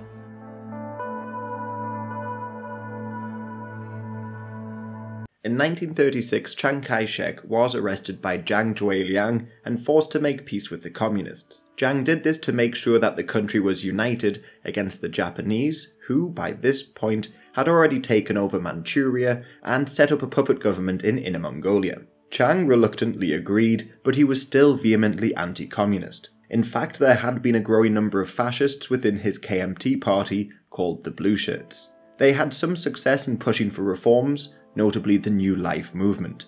This could maybe be compared to Mao's later Cultural Revolution, which looked to completely revolutionize Chinese society. This movement promoted qualities like orderliness, cleanliness, simplicity, and precision. And they said that people should refrain from eating loudly, spitting, urinating, and even sneezing in public. But to enforce the policies, the Blue Shirts began to attack people in the streets and, generally, turned people away from their ideas. Even Chiang began to believe that he had made a mistake in aligning with the group, saying, "How would I differ from the communists if I were to imitate the so-called fascists of Italy?" So the New Life movement began to collapse, and so too did the Blue Shirts, who, by 1937, only had a couple hundred members left. And this is when war finally came. When it did, most of the warlords of China continued their ties with the KMT, with a couple of exceptions. Like there was Shen Chikai in Xinjiang, and Long Yun of Yunnan. He claimed to join the war and would later send some troops there, but in reality, he spent a lot of the war building up his own region instead. Meanwhile, over in Japan, Fumimaro Konoe had become Prime Minister in mid-1937. However, the army, which had so far largely acted independently, had taken over many positions within the government. In the government, many were therefore pushing for war, while just outside Beijing, Japanese troops began to clash with the Chinese. These troops had been allowed to remain there ever since the Boxer Rebellion, controlling the route to Tianjin. Well, on July 7th, the soldiers conducted exercises around Wanping, just outside of Beijing. The two groups fired at one another, and a Japanese soldier went missing. The Japanese demanded that they should be allowed to search the town for the soldier, but this was denied. So the next day the Japanese mobilized their men and attacked. The missing soldier by this point had already been found, and he had allegedly just got lost going to the toilet at night. But the Japanese still attacked, crossing the Marco Polo Bridge to attack Wanping. The Chinese, suffering heavy losses, agreed to apologize and remove their army from the town. During the ceasefire though, both sides continued to move troops to the region. So fighting erupted again, this time south of the city in late July. Another ultimatum was sent, demanding that the Chinese withdraw to the west of the Yongding River, but this was rejected, so the Japanese struck at Beijing itself. There was some hope for the Chinese early on, as collaborators in the East Herpei army mutinied on the 29th. This, however, drummed up further anti-Chinese sentiment in Japan, and that same day, their navy attacked Tianjin. The following day, the leader of the Chinese forces, Song Jae-yuan, was ordered to retreat, and the Japanese were able to take over the city by the end of the month. But over in Japan, Prime Minister Konoe decided to open negotiations with Chiang, saying, "Japan wants Chinese cooperation, not Chinese land." However, on August 9th, a Japanese officer was shot in Shanghai. The Great Powers stepped in to try to negotiate a peace, but the Japanese demanded Chinese troops leave the city. So talks once again broke down, and the Battle of Shanghai began a couple days later. This, however, was not such a quick victory for the Japanese, and the battle descended into house-to-house fighting. Meanwhile, in the north, 200,000 Japanese troops advanced onto Taiyuan, and their Mongolian allies moved west onto Chahar. The ruler of Shaanxi, Yan Xishan, called on the communists for help, but the 8th Route Army largely avoided direct confrontation and launched guerrilla attacks instead. Yan's forces meanwhile did put up fierce resistance, like at the battles of Jingkou and eventually Taiyuan in October, where they killed over 50,000 Japanese soldiers. But Yan lost over 200,000 men defending his region. This was the majority of his forces, and he was forced to retreat. In fact, as the Japanese did try to mop up the communist guerrillas, they offered peace to Yan if he broke from Chiang Kai-shek. However, he refused. In Shanghai, the battle continued. German advisors like von Falkenhausen advised Chiang that the city must be held at all cost, and Chiang agreed. Chiang believed that he would be more likely to receive foreign support if he could demonstrate his army stood a chance of winning the war.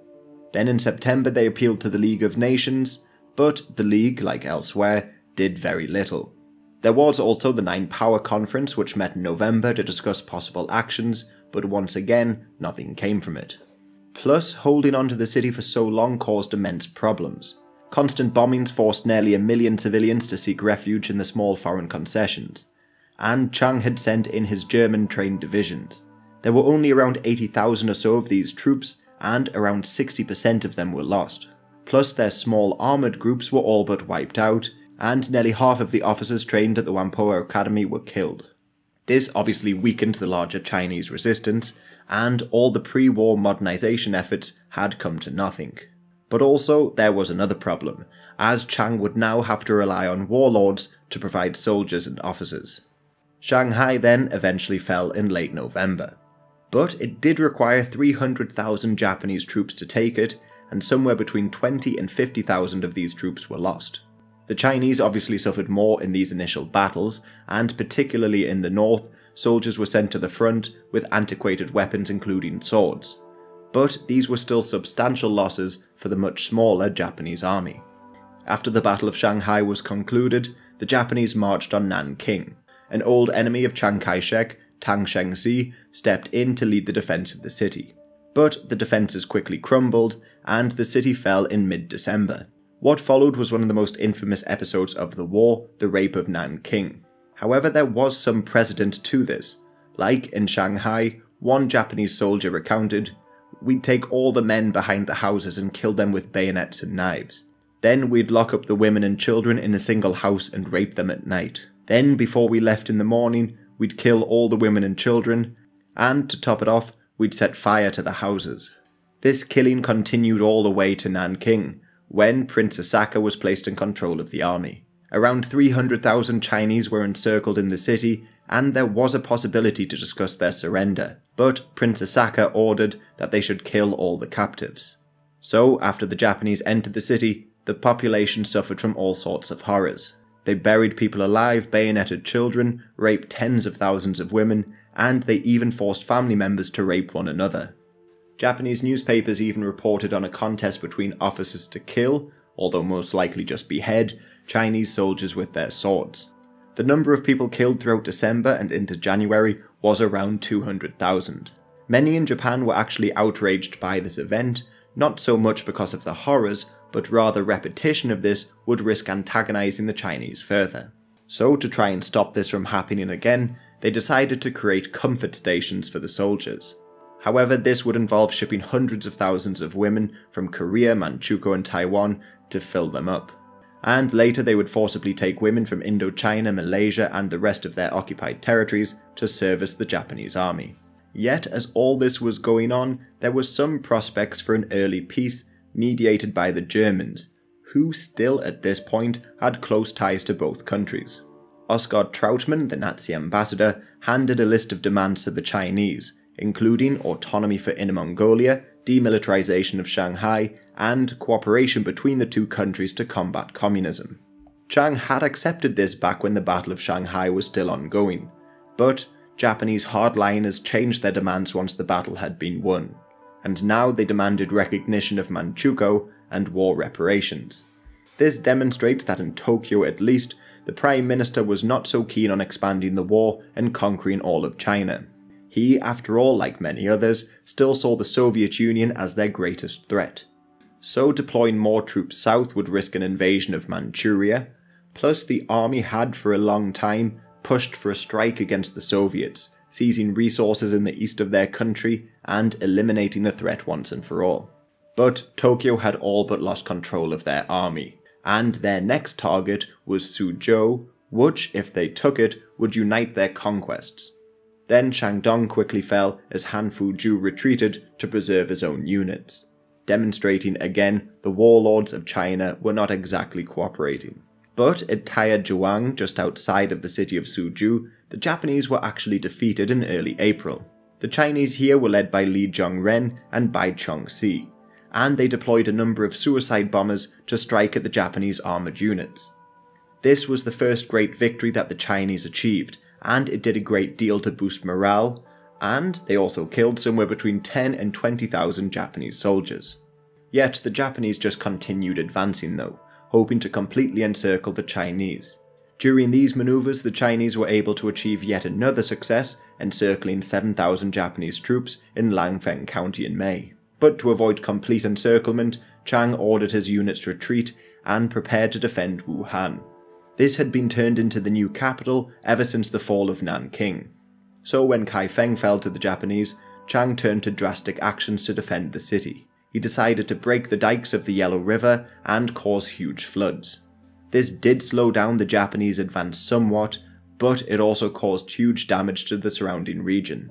Although the numbers are again disputed, it is believed around 500,000 people died, or some people say up to 900,000 people died.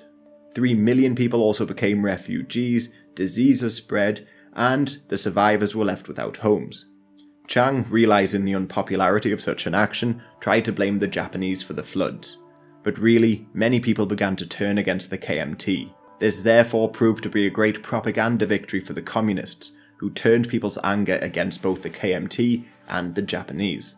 Yet it should be said that this flood, which occurred in June, did stop the Japanese from advancing from the north, pushing their whole advance south. And it did kill thousands of Japanese soldiers as well, but how many, it's really hard to tell. Also, the war had been going on for a year at this point, and the Japanese had lost tens of thousands of men, and their lines were already overstretched. After all, they were now having to move further into Chinese territory, while trying to wipe out the communist guerrilla forces behind the front. To try and help out with this, a couple new puppet states were created. Like in Shanghai, they created the Great Wei government. But this was absorbed into the reformed government of China, which was put under the control of Liang Hongzhi. He had been part of the old Anhui clique, and was with its old leader Duan when he died in the Japanese concession of Shanghai in 1936. So these old warlords still existed, and they were still reluctant to join the KMT. So due to previous conflicts and the possibility of restoring power, they joined in with the Japanese. This was also true with Japan's other puppet state, the Provisional Government of China. Here Ji Shi-yuan joined the government, and he was a member of the old Ji Li clique in previous decades. The Japanese actually hoped to put a more prominent leader in power of this state, like Cao Kun or Wu Peifu, but they either rejected to join or just made too many demands. Instead, Wang Kemin was made the new head of the government, and he was just a banker in Beijing. Then there were of course the other puppet states as well. Prince Day and his Mongolian state continued to build up their army, while in Manchukuo, Puyi was almost left out of politics entirely. He in fact showed signs of sadism with page boys and young women in his court. For instance, when one page boy fled to escape his advances, he had him flogged to death, but then flogged those responsible for killing him as well. And even though he rarely left his palace, outside he was declared a god of sorts, and school children would have to pray to his portrait. This, the Japanese believed, would encourage more collaborators to sacrifice themselves on behalf of a god emperor. And his state of Manchukuo did grow during this time. This was thanks in part to a large number of workers brought into the region. Potentially millions of Chinese were essentially enslaved and forced to work in the growing industries of the region, and thus Manchukuo started to become possibly the richest Chinese province. These slaves, by the way, would also be used in experiments at the notorious Unit 731. Japanese rule of Manchukuo also spelt disaster for many of the ethnic minorities as well, like the Oregon and Hertzen, who were also subject to experiments, random acts of cruelty, mobilization and the likes. So by the end of the war, around 90% of these populations had been killed. But back in China, Chiang Kai-shek did manage to expand his influence somewhat. Liu Xiang had died in 1938, and he had been the leader of Sichuan for years, and had taken part in the battles of Shanghai and Nanking. But it has been suspected that he was poisoned by Chiang because of rumours he was about to align with Han Fuju against him. His death allowed Chiang to all but take over Sichuan for himself, without any intervention from warlords. Mao meanwhile remained in Yan'an. His new armies, the 8th Route Army and the new 4th Army, while conducting some guerrilla attacks, spent a great deal of time recruiting new members into the Communist Party. Elsewhere, Ma Bufang still ruled in the west, and he continued to launch campaigns against the Ungolok Tibetans, destroying their monasteries and all but wiping out their influence from his territories. And in the far west, the Soviets had finally moved into Xinjiang. There, back in the mid-1930s, the Uyghurs tried to create their own country, while the ruler of the province, Chen Shikai, fought against the KMT. The Russians backed Chen Shikai in this fight, and then they pressured him to purge other leaders in the region, including Mahmut Mohuti. He had participated in the last rebellion, but was brought into the new government to try to secure some peace. The Soviets, however, believed he was trying to form an alliance with Japan, while Sheng began to believe he had aligned himself with Ma Hushan, a Muslim general aligned to the KMT. Again, this region was all very complicated. Before Mohuti fled to British India, he sent a letter to Ma Hushan to discuss a possible alliance. Then his departure prompted many Turkic Muslims to rebel against the Soviet-backed government. Soviet planes then bombed the rebels, and in the USSR, Stalin ordered 400 Uyghur students who had been sent to study there executed without a trial. This whole invasion began back in April 1937, while the KMT were too busy preparing for the Japanese invasion. Leaders like Ma Hushan still expected to get support from the KMT, and he made bold claims to his followers, planning a jihad to conquer Russian Turkestan, Siberia, and even the Kremlin itself. But Stalin and Chiang Kai-shek then signed a non-aggression pact. The Soviets even began sending weapons to the Chinese as part of Operation Z, which included bombers, tanks, and anti-aircraft. However, given the lack of infrastructure, much of this had to be brought in on camels. But while the pact was being signed, the Soviets moved into Xinjiang in October. Their soldiers, supported by planes, crushed the rebellion, while the Battle of Shanghai was already underway. So Chiang Kai-shek could do nothing, and during this invasion, the influential leader Ma Zhongying disappeared. But reports differ on what actually happened. To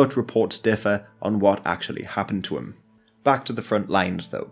In the summer of 1938, the Japanese finally moved on Wuhan. Although outnumbered by about 4-1, the Japanese were able to almost encircle the city. Then they used chemical weapons on the defenders, so the city was abandoned by October. The Chinese capital once again moved, this time to Chongqing. So once again, the Japanese had failed to strike a decisive blow, knocking the Chinese out of the war. The now depleted Japanese forces paused for a few months, while in Japan, the national mobilization law drafted most of the people into their armies or industries. Elsewhere though, they actually made some advances. Like back in May, their troops landed in Fuzhou, Xiamen and Shantou. This was aimed at targeting supplies arriving in China and bolstering their armies. Then that October they struck at Guangzhou and entered the city almost unopposed, as the Chinese were able to set large sections of the city ablaze before retreating. The Japanese next moved on to Hainan Island in February 1939. But really all of this success did little to stop supplies coming in, as they still arrived via Indochina, India and Russia overland. On the main front, Japanese reinforcements began to arrive in early 1939, and with these they were able to seize Nanchang that May. But to the north they failed to take over Suzhou around the same time.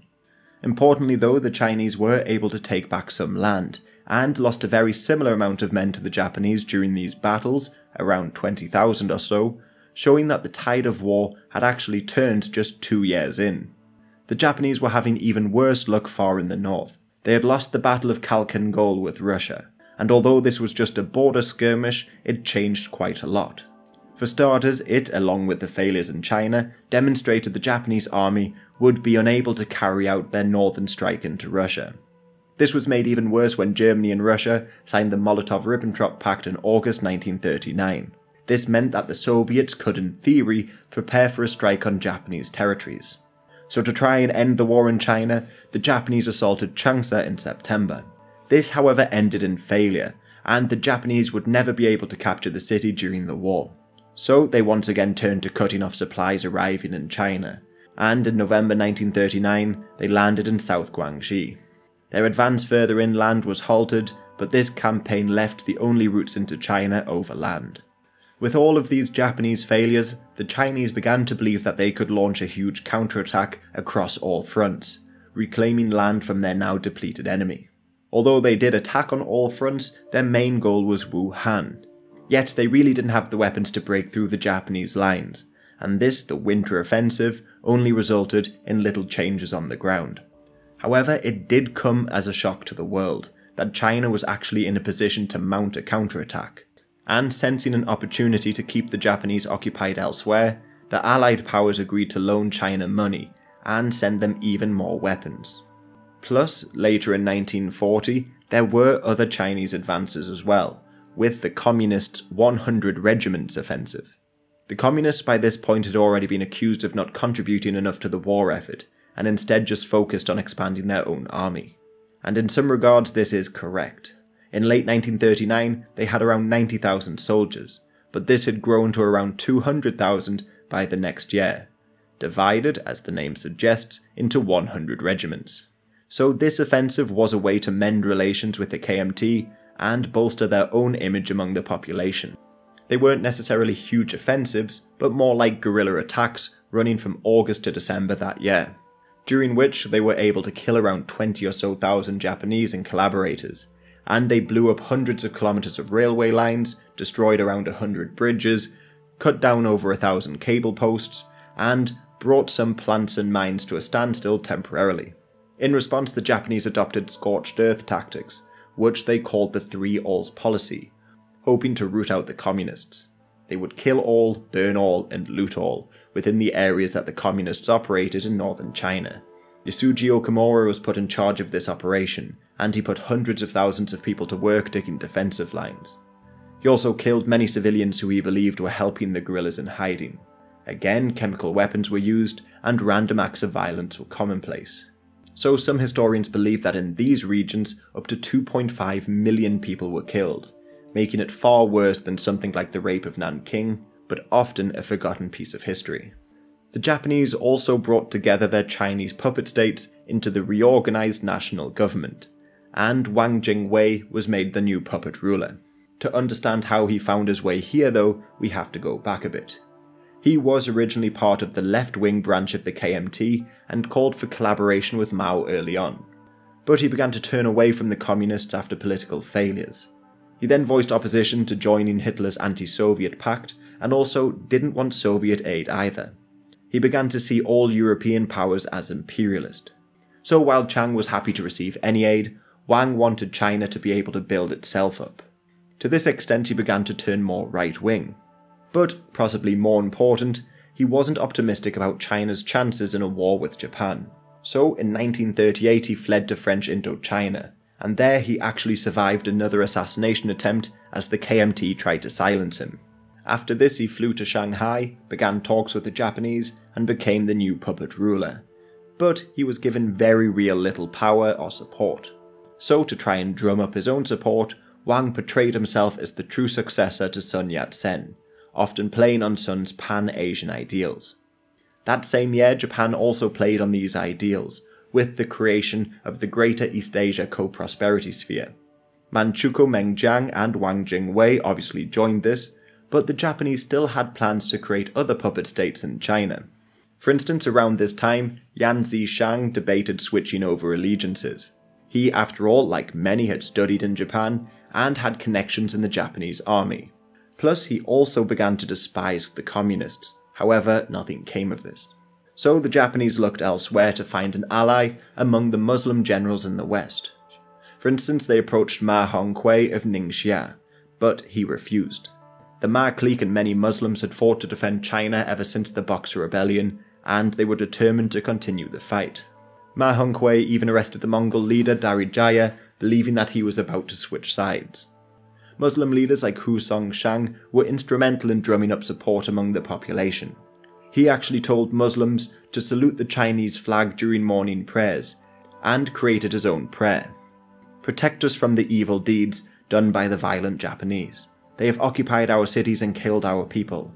Send upon them a furious wind, cause their airplanes to fall into the wilderness, and their battleships to sink in the sea." But, had things gone differently, the route to Xinjiang would have been open, and maybe Japan could look again at helping to create the East Turkestan state. They already had agents in the region, especially around Hami, and in 1939 they had established contacts with Tibet as well. Jinzo Nomoto had spent years studying Mongolian, so he just pretended to be a Mongolian to travel through into Tibet. This was mainly an intelligence gathering mission rather than a diplomatic mission though, and it could have been part of a larger plan to set up ties with the Afghans. This means the Muslim generals like Ma Hongui had essentially stopped China from being completely surrounded. And although small in comparison, the Battle of West Wei Yan in 1940 ended Japan's plans further inland. So by this point, Japan began to turn their attention elsewhere. Supplies were still arriving in China via Vietnam, but in 1940, France had fallen, and Japan sent an ultimatum to the governor of Indochina, Georges Catroux, demanding he close off the supply routes. He actually agreed to this, but the Japanese just demanded more and more, showing that they were set on invading. This invasion occurred in September 1940, when they crossed the border and occupied the entire region. For a little while, even the British agreed to close off their roads into China after the Japanese pressured them as well. But the Burma Road was later reopened. Yet with the fall of Indochina, the Japanese signed a non-aggression pact with the Soviets and began to turn away from China entirely. In 1941 there were a few offensives, but they all ended in failure. Mainly though, their country was suffering from a lack of resources and they needed oil, rubber and a great deal more. So the government began to listen to the Navy, and they adopted the Southern Strike Doctrine, attacking Dutch East Indies, Malaysia, Singapore, the Philippines, Hong Kong, Hawaii and more. This initially gave them the resources they needed, but now they were at war with the Allies.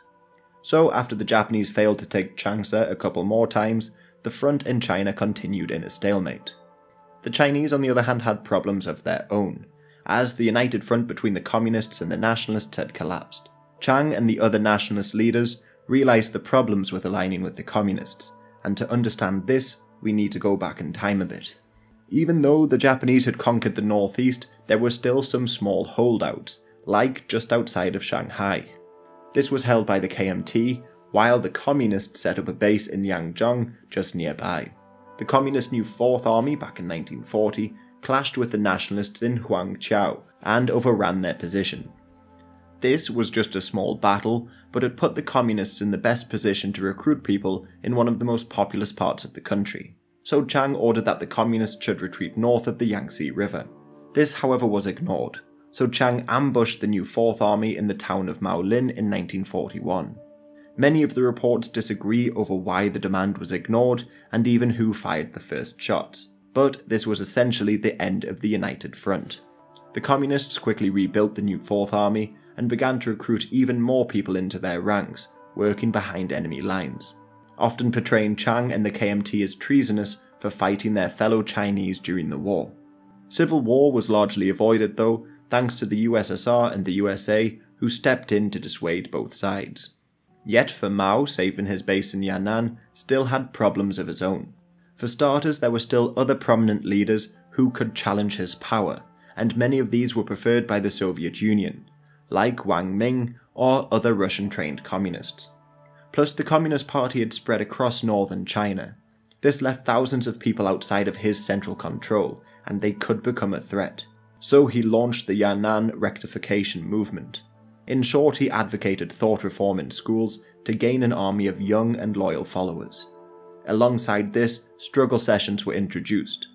This was when party members would accuse others of being anti-revolutionaries, liberals, nationalist spies and the likes. Plus, by having such a loyal group of followers following the party line, Mao could completely decentralize his control, leaving his loyal supporters to keep the other party members in check. This was completely different to Stalin's approach in the USSR, as he relied on the KGB and the likes. Mao also deviated from the Soviet Union in ideology as well. For instance, he long favoured peasantry over city workers as a base for support. But in 1942, the idea of Mao Zedong thought began to appear in newspapers, or in other words, Maoism was born. One man who was crucial to Mao's success was Kang Sheng. He had trained in Russia and returned with one tactic which he used as the head of Mao's early secret police. This was the use of torture to gain confessions, which usually included an accusation against other party members. So although they didn't follow Soviet philosophy exactly, they did use their tactics. And it should be said that the communists did not take so many casualties in comparison to the KMT. Even Zhou Enlai admitted in his report to Stalin in 1940, saying only 3% of the total casualties were communists. So Mao was buying time and using the war to bolster his own position. Some historians like Endo Homare even point out that Mao, through spies like Pan Hanian, had some connections to the Japanese. He allegedly proposed truces with their puppet governments and planned on stretching out the war for as long as possible. This could be somewhat backed up by Mao's future actions when he thanked the Japanese for the war itself. Like in 1956, he said, "You are also our gentlemen, and we want to thank you. It is really you who have fought this war, educated the Chinese people, and united the scattered Chinese people, so we should be grateful to you." But going back to the front, the Japanese made plans to move into Sichuan in 1942, but this never happened, as Japan by this point had just become too overstretched. Yet they still heavily bombed Chongqing. These bombings began back in 1938 and continued for 5 years. Over 30,000 people were killed during them, and over 30,000 buildings were destroyed. To make matters worse, around Henan, harvests failed in 1942. Much of the remaining food was being taken by the Japanese and Chinese troops that divided the region, so a famine ensued. This killed hundreds of thousands of people, and the survivors resorted to cannibalism and selling their own children. As the war slowly began to turn against Japan in the Pacific, they turned back to Southeast Asia to finally cut off Chinese supplies for good. They marched into Burma through Thailand, which had already joined the Greater East Asia Co-Prosperity Sphere. From here they threatened British India and Yunnan. So many Chinese participated in the defense of Burma, but the Allied command in this area was somewhat disjointed. Joseph Stilwell, for instance, was an American who arrived in China and tried to help lead the war effort, but he believed the British were just trying to protect their colony in India, while Chiang just wanted to hoard US weapons to later fight against the communists. Plus, Chiang Kai-shek met with Indian leaders like Gandhi and expressed his support for their independence movement. So all sides were looking out for their own interests. Nevertheless, there was an unexpected morale boost for the Chinese, as volunteer American pilots, the Flying Tigers, arrived in China after the fall of Burma. Plus, even though Burma fell, supplies still came in via the Hump. This saw material airlifted from northeast India, over the Himalayas and into Kunming. So throughout 1943, the fighting was conducted along the borders of Burma and China. The Japanese could never break through the lines fully though, and move up into Yunnan. So to try and help draw the Chinese troops away from Southeast Asia, they attacked Chengde, and although they captured the city, they soon had to withdraw. The KMT though were now getting somewhat overconfident. After years of little movement, they turned west to Xinjiang. Chiang Kai still ruled there, but even back in 1942, KMT soldiers began to move to their borders. This they were able to do because the Soviets at that point were fighting against the Nazis. While the Battle of Stalingrad was raging, Chiang Kai tried to sever ties with the Soviets, as he himself was not really a communist. So he hoped to mend relations with the KMT and remove the communist threat to his rule. Chiang demanded that the Soviets retreat, and he arrested Mao's younger brother, Mao Zemin, who had been in the region for years. Under torture, Mao's brother revealed that there was a communist plot to remove him from power. So by mid-1943, the Soviets were forced to leave, and Chiang invited the KMT to fill his country. However, when the tide of war turned, Chiang tried to appeal to the Soviets once more, arresting KMT members and asking Stalin for help. Obviously, no help came, so Chiang Kai stepped down. But the Soviets found a new ally in the old East Turkestan rebels. Many of them had fled to Russia after their failed rebellions, and in 1944, their Ili National Army crossed the border alongside Russian troops. At the same time, a Kazakh named Osman Batur had been rebelling against the rulers of Xinjiang for a couple of years. In Altai he was elected Khan, and the Soviets saw another possible alliance here. So the KMT sent Ma Bufang to deal with the Kazakhs and the Uyghurs who were rebelling. But again, things get complicated in Xinjiang. Not all the East Turkestan rebels supported this new rebellion. Even the old leader, Mohammad Amin Bugla, argued against the Soviet intervention. So now hundreds of thousands of Chinese troops were in Burma and Xinjiang. While on the main front, spies revealed that the Japanese were planning a huge counterattack. Chiang, however, ignored this, believing the stalemate which had been in place since 1940 would continue. But he was wrong, and in April 1944, Operation Ichigo began. 500,000 Japanese soldiers attacked from the north and south, and overwhelmed the Chinese in many towns like Luoyang and Changsha. By the time the Japanese arrived in Guilin late in the year, many Chinese just retreated without fighting, their morale completely shaken. By the end of the year, 750,000 Chinese were left dead, and this defeat was so bad that Stilwell tried to get Roosevelt to send an ultimatum to Chiang, demanding that he should be put in control of the Chinese army. This was of course rejected, but it showed a shift in foreigners' attitudes towards the KMT and communist parties. Many now saw the KMT as corrupt and ineffective. Brooks Atkinson, for instance, wrote, "The KMT was an anti-democratic regime that is more concerned with maintaining its political supremacy than in driving the Japanese out of China." He would actually visit Yan'an and wrote an article titled Yan'an, a Chinese Wonderland City, where he described Maoism as the best system for China, as it was an agrarian or peasant democracy, or as a farm labour party.